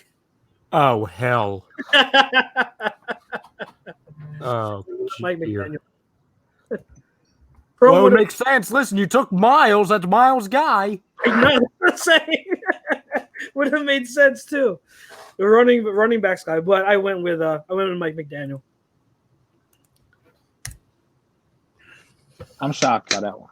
Yeah, that one got me. I think there's a lot of really good offensive guys out there still. Gary Kubiak was the other one, another one I was considering because of what he's been able to do. Like, he's got the pedigree. We all know he's got the pedigree. His scheme, he also is very well versed in the zone run scheme. So I was very tempted to consider him, but I guess I just decided to go younger. That's all. But Gary Kubiak was high up on my list. Man, this is a weird one because I got between two guys. I think I'm up, right? Yeah, you're up. Yeah, you're up. I like Ken Norton Jr. From Seattle. That's not who I'm going to take though.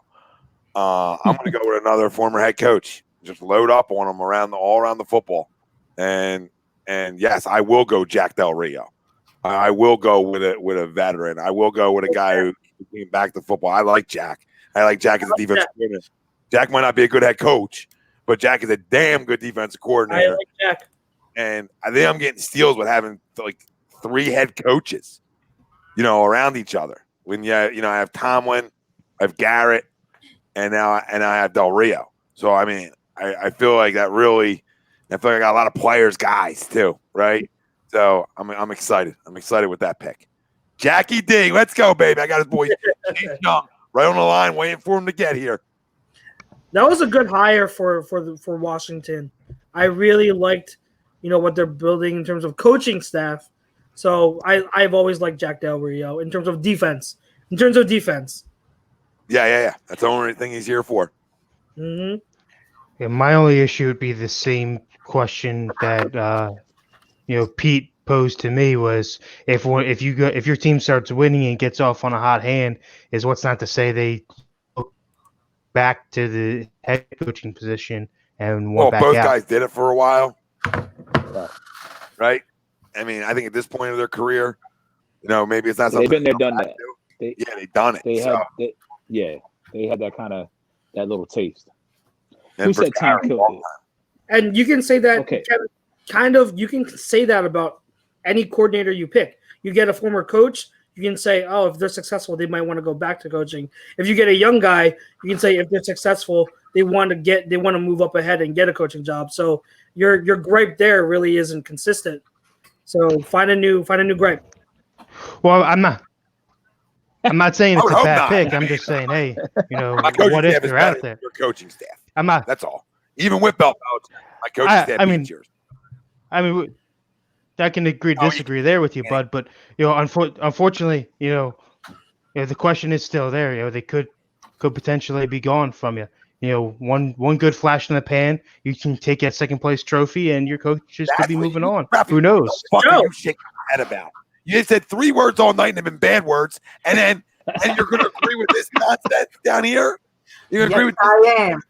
You're shaking your head over guys can leave? That's the debate we're now bringing up? That's the debate? Then it's shit. I wish I would have noticed an hour and 34 minutes ago, because every pick that was made, I'm like, what if we leaves? Yeah, exactly. Like honestly, Kevin, where was that argument when I took a freaking Eric Bieniemy, who should already be a head coach? Where was that? Yes. And Joe Brady, you just said. I honestly wasn't thinking about it. I honestly wasn't thinking about it. I got that until Pete posted it to me. But I'm the last guy to come out with that, because I got guys that have all been head coaches before. So like, I'd be the last one to start debating that argument. Wait, go with the guys who put young guys as coordinators. Yeah. Coming guys. Exactly, Tom. All I'm saying is, if I was a head coach and got ran out of town, and I took a defensive or offensive coordinator, Jason Guy got ran out of town after 10 years. I mean, Christ. I'm not saying any of those guys in particular. I'm saying if I'm a head coach. If I'm a head coach and things aren't working out, we decide to part ways, and I go and I take up a coordinator's position elsewhere just to fill time. I'll be looking to get back into head coaching spot as quick as I can. When did his screen get blurry? It's like when he gets stressed, the screen gets blurry. It's like his spider senses. He about to kev up, bitch. Camera's tingling. He's wrong. The screen gets like real blurry on him. Yeah, he was clear a few minutes ago. Like when his argument's wrong, it's like gets blurry, so people really can't see him. Like, who's oh yeah, it's like stealth. It's like a freaking camouflage. That's his defense mechanism. Yes. Comes at my coaching staff out of all the coaching staff. Look, Kevin's still blurry. Kevin's still blurry. No, well, I mean, I was gonna say I guess they could have a taste again. I mean, I don't know. I don't know why. It'll be money though. Yeah. Like as far as it's like retreads is retreads. You know what I mean? Yeah, that's fine. I'll go win 3 straight Super Bowls, and then they can go wherever they want to go. Remember, guys. In Philly here, that was the talk about Jim Schwartz. Like, oh, one good year here, and he's gonna be gone. He's still here. Like he hasn't been here. Good. He's still our defensive coordinator. So I think I don't know, Kev. I don't know where you're going with that argument. Like, look at his numbers. Look at the points per game at home. Look at some of his statistics. Jim Schwartz is a damn good defensive coordinator. And if he wasn't here, we'd be wishing Jim Schwartz was back. All right, that's what I love about people. We always hate the guy in office, essentially, and he's in office right now as a defense coordinator. And because he's not perfect, we always think the grass is greener somewhere else. Well, newsflash, Jim Schwartz is a damn good defense coordinator in this league. That's why he's got a fucking Super Bowl as a defense coordinator, even though the defense didn't show up that day, essentially, right, in terms of getting torched a little bit. But in the big moment, they did. But Jim Schwartz, to me, I mean, has done a lot with no corners. We'll see about Jimmy. So we go from blurry to the bedroom. Ralph? All right. So to finish you want to light some candles? To finish out our draft. I know he ain't folding the laundry, so you're not finishing out our draft. So let's see. No, to finish out Chrome's draft or Chrome's draft and Jim. We're gonna take how many pillows you have? A guy that was considered to be a head coaching, got some head coaching looks this offseason, maybe become a head coach next season if he pans out, what he did this year. We're gonna go Kellen Moore for offensive coordinator. Gotta keep a Cowboy. God dang, it's Chrome. What the Chrome's Cowboys? We're gonna go Kellen Moore. The Chrome's Cowboys. Pair him up with Mahomes, and we got Julio and Thielen, and all those guys with Kamara. We know who you guys got. We're pretty loaded too. Moore is going to be our guy going forward. So, Ralph, this isn't directed at you. Mention, every pick that's bad, you need to justify it by letting us know about fucking Mahomes and Julio Jones. We know who you got. Okay. I still feel like with that, they'd still go 8-8. That's Yeah. Mr. Kellen Yes. Moore. You just took a guy that with all that talent, best offensive football, you went 8-8. You took him. You took the child. Kellen Moore, welcome to Oh, the I team. heard you. Yeah, we By the way, we have Mahomes and Julio and Thielen. So you pair them up. And 8. you Well, love we'll never know. Are we? Oh, I know. Are Oh, we I know. doing a simulation? wide receiver. You're the king of simulation. Yeah, I'm good. Yep, Arizona. Yeah, who'd you have in your top 10 last night? Top 5, Arizona Cardinals, but he hates the quarterback. Yeah.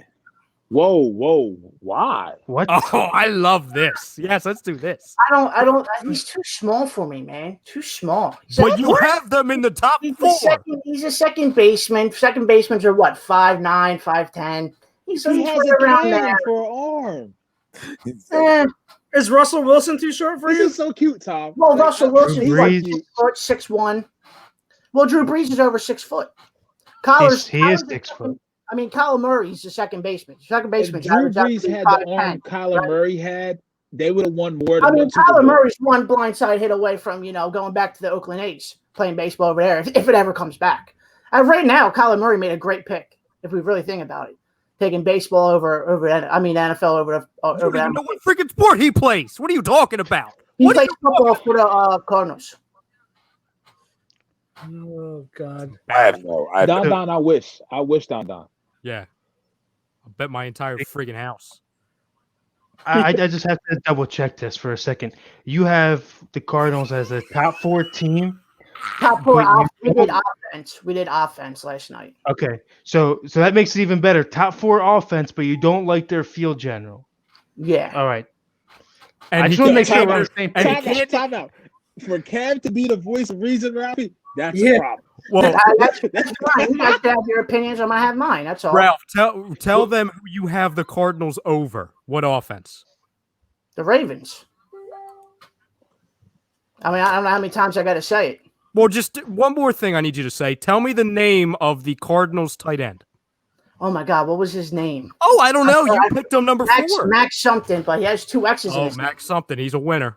Yeah, That's not Can't even their name starting. half the staff, but he has them 4. yeah, 4. Are you talking about Andrews, who's their starting tight end? Who? Cardinals? No, No, we're talking about the the Cardinals. Ravens. Yeah, Mark Andrews. No, I'm talking about how he has the Yeah, Cardinals top 4, and Cardinals. he doesn't even know half the players on the team. Yeah. I mean, you said it last night too. You didn't know who he was either. Well, I did. I did. But you have a team that's the 4th ranked offense in your opinion, but you don't like the quarterback. Ranked higher than the team's offense for the guy who just won the freaking league MVP. It don't matter. That's correct. That was the. So basically- Yusuf said that was the reason. By the way, Pete. Can I go to? Am I dismissed now? Like, hey, can I go to the fucking bathroom? Can I just go walk the hallways, please? I know everybody from the school's like, can I go walk the damn halls or something? Because I can't hear this anymore. I can't hear it. And where's the comment? Because that's what he compared. He was worried about wide receiving course. That's what makes the Arizona Cardinals so much better than the Baltimore Ravens. What does Ralphie know? I don't give a shit. I mean, Larry Fitz. Hold Larry on. Fitz If and it's Hopkins me are better or than the you Ravens are playing wide now. receiver, Wide receiver core. I don't care if it's me or you playing wide receiver for the Baltimore Ravens. The run attack that they at their fucking disposal makes any wide receiver good in that system. Any wide receiver right, we'll good in that see. system. We'll see this year. And a healthy Hollywood Brown in his second year will definitely bring another big essential addition to their football team this year. I think you're way off base. If you don't like Kyler Murray, they should not be even a top 10 offense to you. All right. And Yes, you're sir. putting him in there because of DeAndre Hopkins and Larry love Larry. He's 50. Okay. So Yeah. please But stop putting Larry in still the debate. catches everything. Still Well, catches He's going to That's great. retire and play on the senior PGA tour. He That's what catches he's going to everything do. because every pass is like 2 yards from the line of scrimmage. Still catches everything now. And you got another guy in Hopkins that catches everything too. I don't. The guy has to get him the ball, though, Ralphie. I mean, I Yeah. get. Okay. Okay.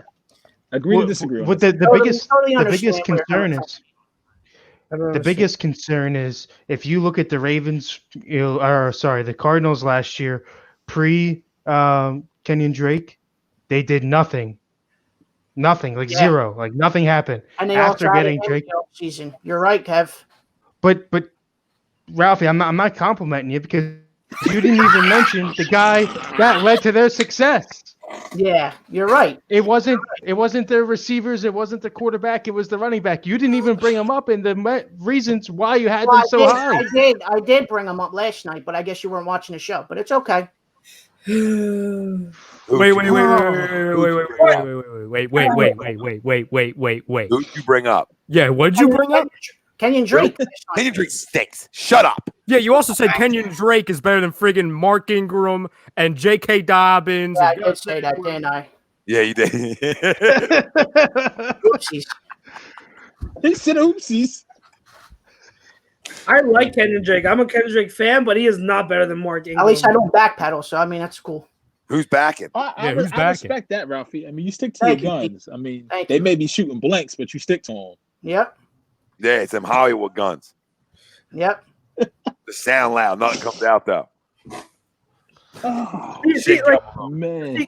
Ralphie, like I don't mind you having Arizona as like a fourth. Was it the fourth best offense? Like I don't mind that. I like the Cardinals offense. I'm just trying to comprehend how you have them that high, but you're not high on Kyler. There's nothing to comprehend. I can help you out. I can be your cliff notes for stupidity right here. It's because of DeAndre Hopkins and Larry Fitzgerald and Kenyon Drake. Somebody help me. That's why they're a top 5 offense. Not because of Kyler Murray or Cliff Kingsbury, who was a great offensive mind in my opinion, or not because of their quarterback who flat out just spun it around, even though he's a second baseman according to Ralph. Okay, I mean, he is a second baseman. No, he's right. I think he's an outfielder actually. So I think you might be wrong. No, he played a little second baseman in college. He played a little second base, but I mean, his arm. We've seen a baseball arm and what it does to a football. You know what I mean? I mean, Russell Wilson is a prime example. He can sling it. He has arm talent. And what I love about Kyler Murray, no knock on his arm. I just think he's too small. Then how? But Speaking of Texans baseball, weren't fourth. The Houston Texans weren't fourth because they had DeAndre Hopkins. So what makes the addition there just make them 4 when you would say Deshaun Watson, in your opinion, is better than Kyler Murray? Over the Ravens receiving core, it's a lot better. We're not talking about the Ravens. I said to you, Houston Texans were not a top 5 offense last year with DeAndre Hopkins. Okay? So what makes you think when you like Deshaun Watson better, what makes you think just the addition of DeAndre Hopkins to the Cardinals what you would say, and maybe some people would say the lesser quarterback in Kyler Murray, maybe, how would their offense be better than theirs? You also have to look at the offensive line what the Texans had last year. Obviously, they went out and got Tunsil, but that didn't do well because you saw it, throughout the whole entire year. Watson was scrambling for his life. But the Cardinals have a bottom. They have like a bottom 10 offensive line in football. Who are the Cardinals offensive line? Cowboys now? Did I mess that up? No. Okay, yeah. I like to confirm. No, see, Ralphie, I don't have a problem with. Where do you have Kyler ranked then? Like in terms of quarterbacks, like if you're not high on Kyler, where exactly? Right out of the top 10 for me right now. It's just the guy has great talent, right? Great talent, great arm. It's just the size, dude. He's okay. He's just too small for me to be a quarterback. So you have him in around your top 10. Yeah. Okay. So if they were your 4, who was your top 3? Oh, my top 3. Here, let me bring it up for you. Hold on, buddy. Give me a second. I guess what we're gonna say. It was Chiefs, Cowboys, Bucks. Chiefs number 1, right? The Bucks number 2, and the Cowboys number 3. Was my top 3. Cowboys are the second best football. Oh no, the Bucks. The Bucks got weapons too. Bucks offense is not better than the Cowboys offense. I just want to clear that up for everybody out there real quick. I want to make that clear. The Bucks offense is not better than the Cowboys offense. It was the number 1 offensive football that had another addition, another skill player addition. Did I miss it? Did I miss it? What did the Bucs really do? Okay, they went out and got Rob Gronkowski, a year of no football. Okay, I'm sure he's going to have a good year. Tom Brady's 90. I love him. He's the best of all time. He's 90. And he finally has I weapons. I will literally give you AQD radio if they're a second-ranked defense or higher, a second-ranked offense or higher this year. I will literally give you the LLC because that's how positive. Who do you have? Who do you have the Cardinals ranked ahead? Like, who are some of the teams ahead of the? Well, we only did top 5. Okay, who was 5th? I only did top. I had the Browns as the top 5 going into this year. Oh, yeah, no. I mean, I like the Browns. I had the Browns up there. I also had the Ravens, but you had them over. So you had the Cardinals and the Browns over Michael Thomas, Emmanuel Sanders, Drew Brees, Alvin Kamara on the Saints. Yes. Nah. And then we talk about offense. We're talking about every level. So I get your part about the wide receiver core for the Ravens. Yes. But Mark Andrews, the running back, Lamar Jackson being a weapon. I mean, when I look at offense as a whole, Chrome. I don't know, man. This is I love you, brother. Ick. I love you, brother. Ick. I'm gonna stand by my theory, and that's you have to. I mean, you cemented in the ground. I get it. Absolutely. The Browns at 5? Yes. Did they sign somebody we weren't aware of? Do you have insider information? We're going offense, right? So we're only doing offense. We're not doing defense as well. So we're only going offense.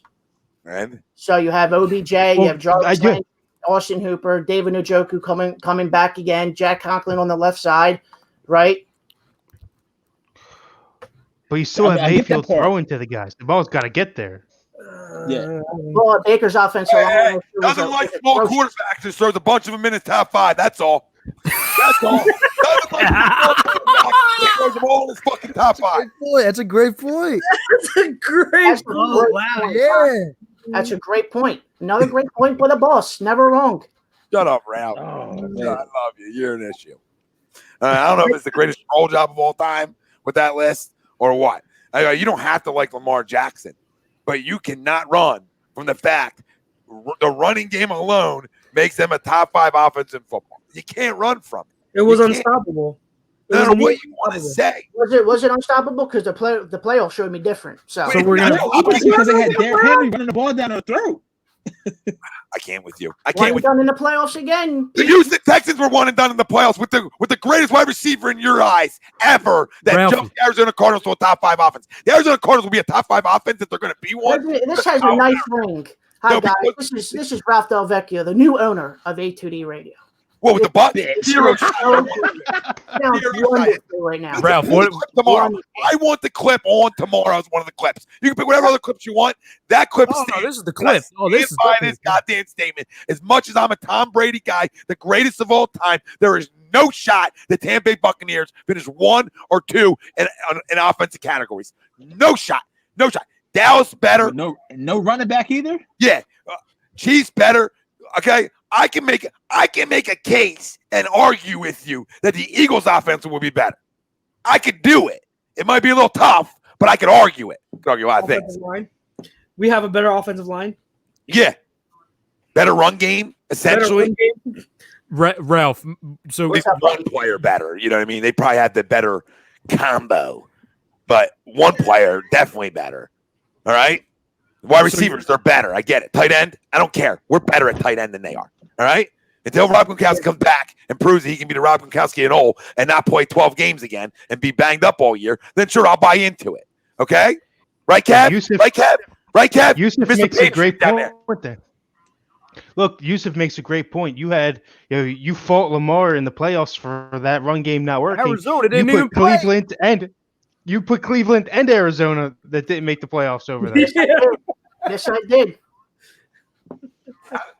This is hate. I had to pull this up because that's skewed. It's a skewed thought process over the hate of the Dallas Cowboys. That's what it becomes here. With fans and fans of any team that hate the Cowboys. All right, and I hate the Cowboys, but they are the second best offense. There's a second best offense coming into football this year. Don't tell me Travis Fredericks. It's a huge loss. They still have a top 5 offensive line, even without Travis Fredericks. So just pump the brakes on that. They added another playmaker on the outside. Say what you want about him. Say what you want about Dak Prescott. I told Ralphie again, we get our goddamn doors blown off week 17 if Dak Prescott's healthy. The doors blown off. All right? So we got a little lucky in week 17 because that offense was rolling, and before his arm got hurt, he couldn't even throw. He couldn't even throw in that game. He couldn't even throw. I'd rank Not only that, you're talking about putting Tom Brady. Yes, he's the greatest of all time, but what happens when you take A, all that talent and put it in one room, and B, in 1 year? It's never happened before where you pluck one player, move into a new system, learn a whole new system, and then put up those types of numbers. What they did in New England didn't happen overnight. So I don't know what you're going to expect to see down in Tampa. And we haven't even. I'm right there with you, Tom. I got Dallas over. To me, the New Orleans hasn't even been mentioned, and I'd say they're in the top 5, arguably the best O-line in football. I'd say with Indy, you have a really good quarterback in Drew Brees still. I don't think he's elite anymore, but I still think he's obviously really good. And then obviously the offensive genius of Sean Payton, and then Alvin Kamara, Latavius Murray, and then the wide receiver core could be the best in the league. With Michael Thomas, Emmanuel Sanders, they're stacked too. And we're not even mentioning the Saints. Rye, where did I have them? 3, Rye? I don't remember. I will check right now. I had the Saints 3. I know I had the Ravens 2. I didn't even have I had the Cowboys 5. Yeah. Right? But they're in my top 5. I think you had the Saints. I want to say you had the Saints 4. I want to say. I wonder who had 3. That's fine. Those. I don't know. I'll pull it up in 1 second. See, I like the Cardinals. Again, I want to reiterate this. I like the Cardinals. I like the Bucks. I think they have potential for being a lethal offenses, potent offenses this year. It's just I'm questioning the consistencies here. That's all I'm doing. Tom, your top 5 was Chiefs, Ravens, Saints, Bucks, Cowboys. And so, see what I did though. But I believe the Cowboys are better. I did it on purpose because I put the Eagles 6. So in my top 10, the reason I put the Cowboys 5 was on purpose. Because I just felt like it would get a reaction that the Cowboys are right up front of the Eagles. But deep down, I will tell you that Dallas has a better offense. Tampa's up there in my top 5, strictly out of greatness. That's it. And Bruce Arians, because I trust Bruce. But there's no freaking shot there too. I'm putting him up there because of past performances. When I really don't feel like that, I don't know. I think Tom's gonna have a good year because there's so much talent there. It's gonna be hard not to. But that offense line isn't great. They still have issues there. I'm just curious how it all works. I think Bruce makes it work, but I they could be a top 5. But if they're 1 or 2, I'll quit everything. If they're 1 or 2, because then I don't have a clue anymore. Yeah, man. It's now watch. You want to make your pick? We still got to make your pick. Mahomes is concussed for 18 weeks. I can just smell this all coming out now. Here's what's going to happen. Well, if Jameis doesn't talk throw about Mr. 30 Irrelevant interceptions and throws 10, maybe it's built-in points in the offense for the Bucks. But that's really not the problem with the Bucks at 2 that he had. It's real. Let's focus on the root of this whole thing. It was because you're right, Pete. Yeah, we're getting the Bucks thing is distracting us from what the real issue is. And it just threw me a curveball, right? Like I just threw myself a curveball. Like shit. Well, I put the Bucks, Cowboys. I'm marking the wrong shit. Oh, but with that being said, I made Ralphie look so smart right there. Like I'm ripping him, and Ryan's like, "Yeah, the Bucks 4, Cowboys 5." Ralph didn't even jump on it though. He didn't. I know he's just quiet. He's quiet. I don't even know if he heard me. He's letting his team do the talking for him. Yeah, they're doing the talking.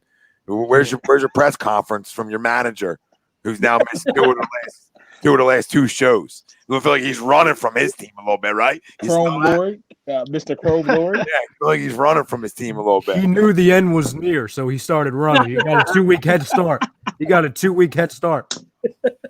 Blame Ralphie and us picking it through the chat for him. We appreciate you being here, Ralph. Just letting Thanks the for cards stopping fall as they are. Yeah, I mean, even though Kev really appreciates you being here tonight and going this route. Kev looks like a brand new suit. as is happening, Kev's screen is clearing and clearing as it's taking place. Like the guy's pixelating better and better as this is happening. Yeah, Look look at at Look at How him. He's clear been he months. is. Look at that frame rate. Looks like it's picture day over at the studio. That might be Picture on day. some women's walls It in is. a couple weeks. Yep. A lot of screenshots just now. I could hear the cha-ching, cha-ching, A lot of women we know guys- screenshot that one, putting it right above their bed at night. Yep. You guys can pick up my calendar at Philly Drinkers. Like a firefighter's calendar. Yeah. Could you Well, imagine? Ralph on a pole. Oh, Oh boy. Pete, make your last pick. I forgot. Definitely I Mr. saw- Irrelevant now. I know. So I thought we were done. Fire to pull one up for good times. Oh yeah. Oh, Great. Hold on, one second. Everybody, So many. There's so many. God damn It's actually ironic that Chrome's in there. That's the Chrome Delavecchio war room right there. it! Yeah, that's how the night ended for him. Yeah. They broke Everything through the breaks. Everything breaks. Was that before or after the cramp? Yes, during. During. Yes, this entire show has been a large cramp for him. Don says, "Damn, Kev got that PlayStation 5 HD." He got that early shit. The dude in his bedroom looks like he's got the clearest picture. What's going on here? It is. It's Not so you. it's nice down there. The guy who's been wrong all night, Ralphie. Oh. You know what I mean? Look at it. He's bright. How many damn pillows do you have? I think 5, 4. Probably heavy breather, right? You know what I mean? Probably a Yeah, snorer. Us big guys with a little fluff, we snore a little bit. Yeah. It's good to prop her head up. I'm So, horrible. I'm speaking for us, I'm Ralph. a horrible snorer. Horrible. You prop the head up a little bit and you get the. You know what I mean? You little guys don't get it. Right? You know what I mean? Nah. Yeah, I've got one They little don't pillow. understand. I've got one little Yeah, pillow in like- the corner. You're like flat on the bed almost. Like I do. Yes. Yes. You guys want to see? Oh, he's showing us the. Rip is Pelham happening? over Mary's head right now. He's stealing the pillows from her. Mary's pillow. Did you just steal a pillow from your pregnant wife? Michael pillow. You steal the pregnant pillow? This is the pregnant pillow. What is wrong with you? This takes up half of our bed, and You, Chucks, that's bigger than you. it is bigger than me. So, so this What is takes up half happening? our bed, and oftentimes I can't go near it. So, like the past few months, my area of sleep has gotten smaller and smaller and smaller. So I don't want to hear anything about a Everybody waiting for him to get hit in the back of the head. Yeah. He's about to get it. It's heavy too. Yeah. Oh God. I'll tell you what. Get over and sneak out for a snack. I'll tell you what. There aren't too many firsts left in this business, but it's the first time I've done a show with a pregnancy pillow. That's the first. Hey, it was a matter of time. Yes. Thank Listen. goodness. It was inevitable. It was Yes, inevitable. it was. Crump said that's their hype video.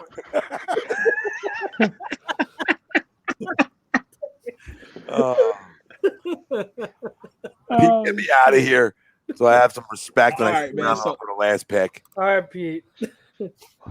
So kind of to follow, I think me and Tom, we think alike. And I think this coaching staff is going to give him a run for the money as far as overall best. Some guys are just better off as coordinators than head coaches. And when this guy was an OC, his team ranked probably in the best in the top 5. I'm trying not to. Damn, Don, I'm trying to get through a thought here. I'm sorry. I'm so sorry. Oh God, I lost it. Oh. Little bow wow on that bitch and everything. Man. Oh, I gotta Fuck find it, a man. picture now. I gotta find a picture. Before I'm going Jay Gruden, man. I like Jay Gruden as my offensive like that. coordinator. There you go. 3 head coaches. The last time Doug had that much experience, he saw what he did. He won a Super Bowl ring. So I feel like this will be some more coming our way. Jay Gruden gets like, I remember when I was talking about possibly wanting him, like he got some like clap back, and I'm like, guys, like he did some really good stuff. Like if you're just talking about offense and what you said, Pete, like some guys are better as coordinators than they are coaches. If you're just talking about sculpting and designing an offense, Jay Gruden is pretty damn good. He is pretty good. Yeah, I wanted him to this offseason as an offense coordinator. Yeah, I mean, you look at it like when he played the Eagles, no matter who his quarterback was, he put up points. Remember, week 1, Scary Terry was doing his thing. Yeah, he always been able to design an offense. And remember how he got that job in Washington is because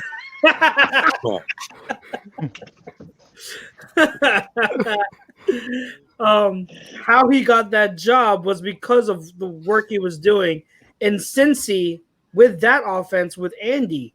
Andy Dalton, and I think they were consistently a top 10 offense, something like that for several years before he got the job. So I mean, as an offensive coordinator, he's really good.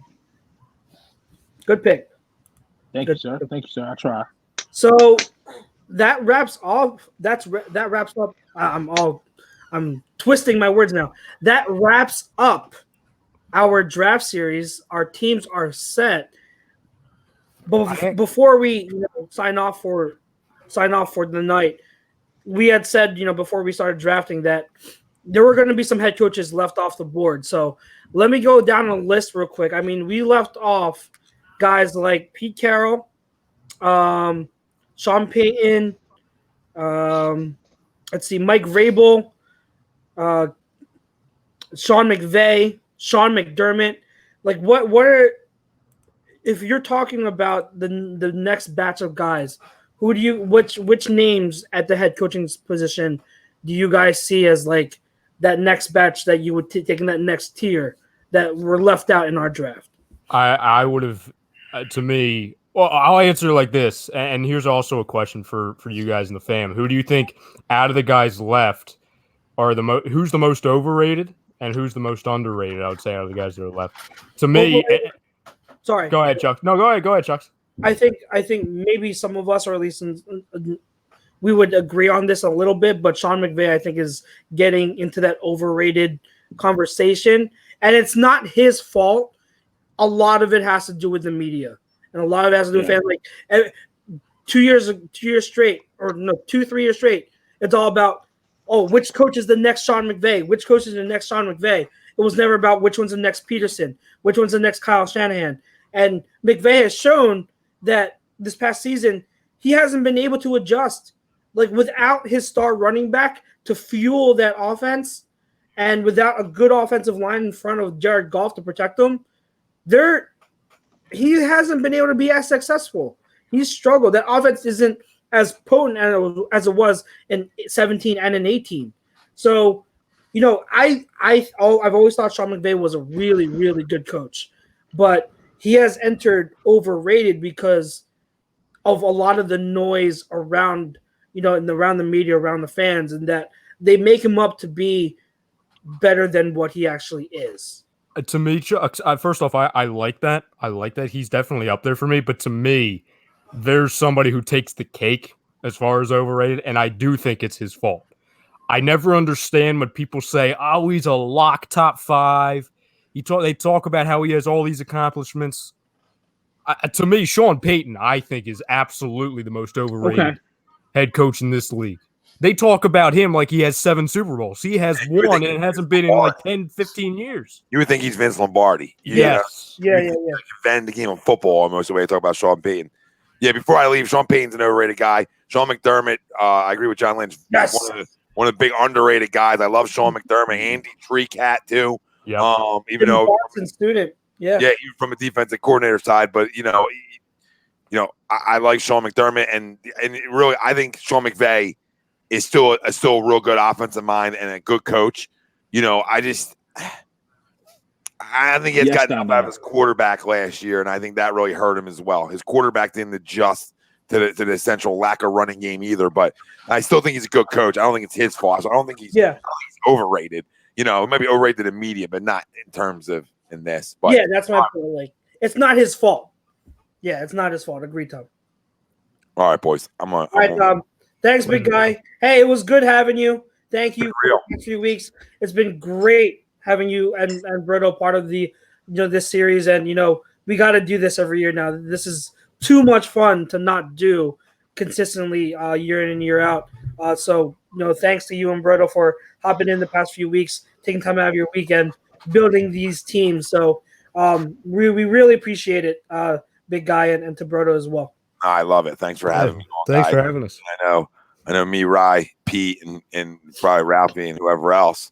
We're talking about doing some basketball ones and some baseball ones. So try to keep it going. Just on different type shows here. We'll try to keep this draft stuff going until we get sports back. Oh, you might want to get out of here, Chrome. I'm trying to get out of here. Okay, I'm trying to get out of here. He's overrated. Get it. Knock it off. Knock it off. Okay, because the numbers don't lie if he's overrated. How's he overrated? I'm not doing this with you. I love you. I wanted to get off. A2D, as Ralphie says. We're going A2D. Or Kev said it to me. One of you two, Jabron. Love you guys. Both. See you guys. Love you. So anyone else? Yeah, overrated, underrated, like Brodo said. What you got? Overrated, definitely Nagy for me. Yeah, I like that. For me, definitely underrated McDermott. Overrated at this point, just because of what else has been around him, is Pete Carroll. I think that he's good. I think he was up there, but look at being the oldest coach in the league and his tenure there. I just think he's lost his touch. But because he's that Seattle team is pretty much on cruise control. They're not really getting any better play or scheme wise. It's just whatever talent is in there, the talent does what it's supposed to do, and they are okay. They haven't edged out the creative guys. If you look at, guys even in their division with the 49ers, they haven't done enough coaching-wise to get them into that next level and make the changes. So for me, that's a big Here he is. He's back. Yeah, I think that is it? Oh god, there he is. With Pete Carroll, what I think he's I think he's a really good coach, but it's really worried me the past few years that you have a guy like Russell Wilson and you are so committed to the run game and you want to build your offense around the run game instead of really rely on Russell Wilson. I don't get it. So yeah. What was it here? Gavin Keller said Adam Gase is overrated. I don't think he's overrated because I think everyone just knows he sucks. So I don't fall into the overrated thing because I just don't think the mindset or the narrative around him is that he's good. I think everyone knows he sucks. So yeah, I wouldn't put him into that. Yeah, I would say 2 maybe 3 years ago I could put the guy on Bet's name in the overrated. But now, and I've been screaming this for years, I absolutely hate the guy. But now I think the entire league is finally seeing it, both as a coach and more importantly as an executive. And I try to do it, find an excuse to say what I always say any chance I get, and that's Bill O'Brien, you absolutely suck. He sucks. But he's not overrated because everyone knows he sucks now. Yeah. I'll give you a tough one for possibly underrated.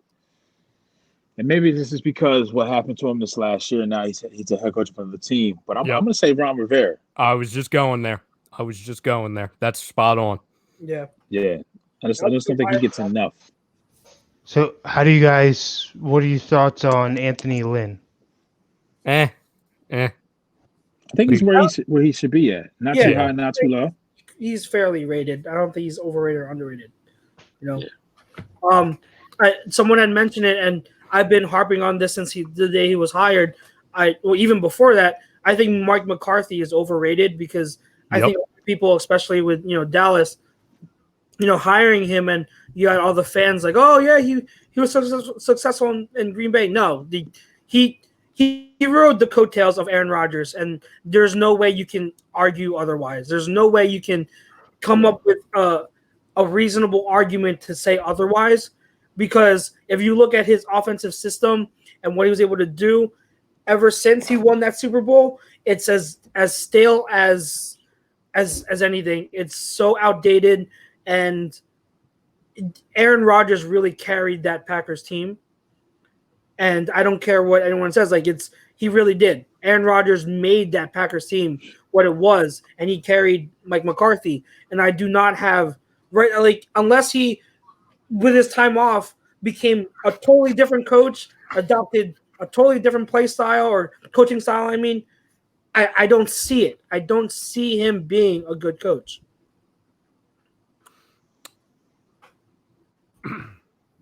Anyone else? John Gruden. What do you guys think about John Gruden?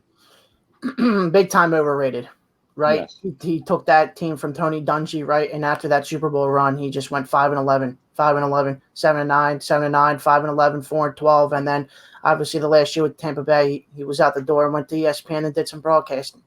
I just think he's big time overrated. Big time overrated. Yeah. Yusuf was asking this earlier, real quick before we sign off. Who do we hate more, Juan Castillo or Chip Kelly? I don't think I just think Juan back then was just before we won the Super Bowl, I hated Chip Kelly.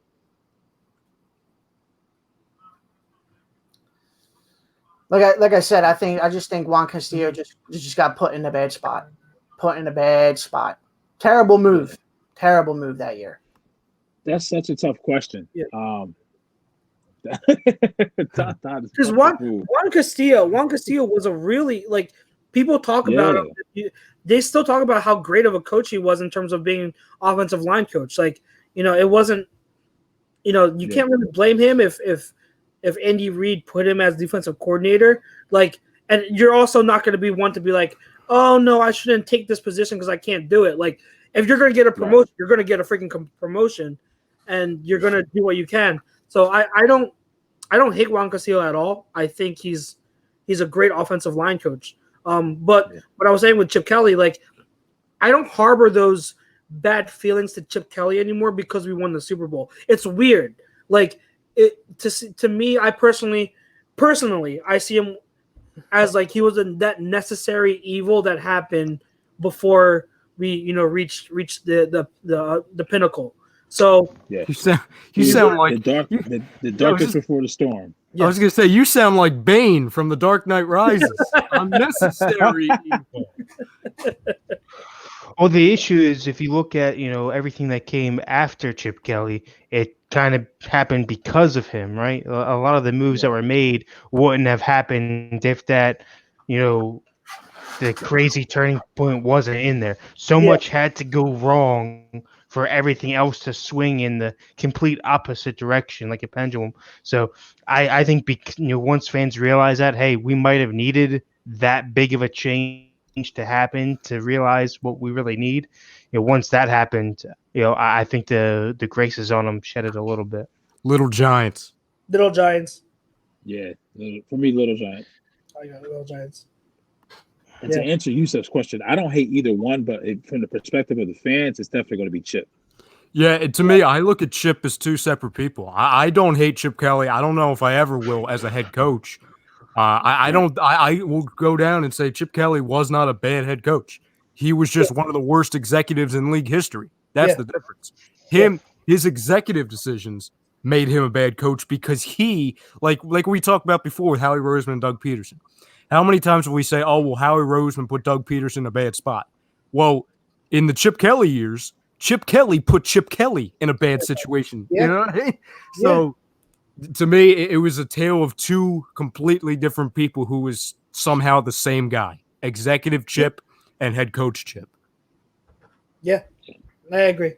And The biggest mistake for Chip was just thinking that his system was bigger than talent. You need talent in this league to win. you do, and I think that his reluctance also to adjust and to make changes bit him in the butt when he didn't have that talent anymore to overcome the stubbornness. You know what I'm saying? Like Right. back when in 2013, everything was stagnant. Even in 14, we were 10-6, but everything was what it was. But we had talent that overcame the lack of adjustments. But in 2015, when a lot of that talent went out the window, and you got players being misused, then those weaknesses of he's not adjusting to this defense or this defense, that got put under a microscope. So that was his flaw. But yeah, I agree. He wasn't a bad coach. He was more of a horrible GM than anything. But I don't hate him to this day. Like, I appreciate he did have some really good principles and philosophies that are still used in football today. So it's not like he's he hasn't left somewhat of a footprint. You know what I mean? Doug says that he still has taken some stuff that Chip Kelly left and still uses it in today with the Eagles now. So it wasn't a total loss. And real quick, to also point on your point, Chucks, there's a guy that's a big fan of Chip Kelly in this league. You know who that is? It's Bill Belichick. Yeah. Has major respect for Chip Kelly. So, Yeah. Obviously you've got to be doing something right for you to have the respect of the GOAT. Exactly. It's because those philosophies and principles, those ideas that Chip had, they were really good ideas. Yusuf, he's not overrated. I think I don't think he's highly rated. If you want to say he should have been fired last year, I would agree. But I wouldn't say he's overrated. Yeah, he is what he is. He's on the hot seat. If you want to label him, he's a coach that's going to get fired because he's on the hot seat. Yeah. All right, boys. Any other thoughts, coaches, or anything before we wrap it up? No, sir. Nope. Great show, boys. Great. Ralphie, I appreciate you coming on. I know you took a lot of heat toward the end of the show, but That's fine, baby.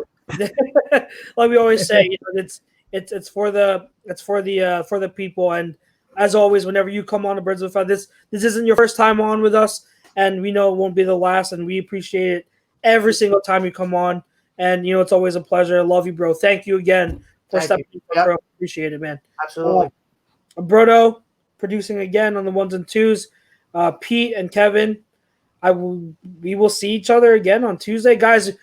Today was a different day because of the hockey happy hour interview with Chris Pronger, which was great, phenomenal. Pronger is awesome. He has an awesome interview. If you haven't checked it out, go back and check it out again. We're on, you can download the podcast to listen to it.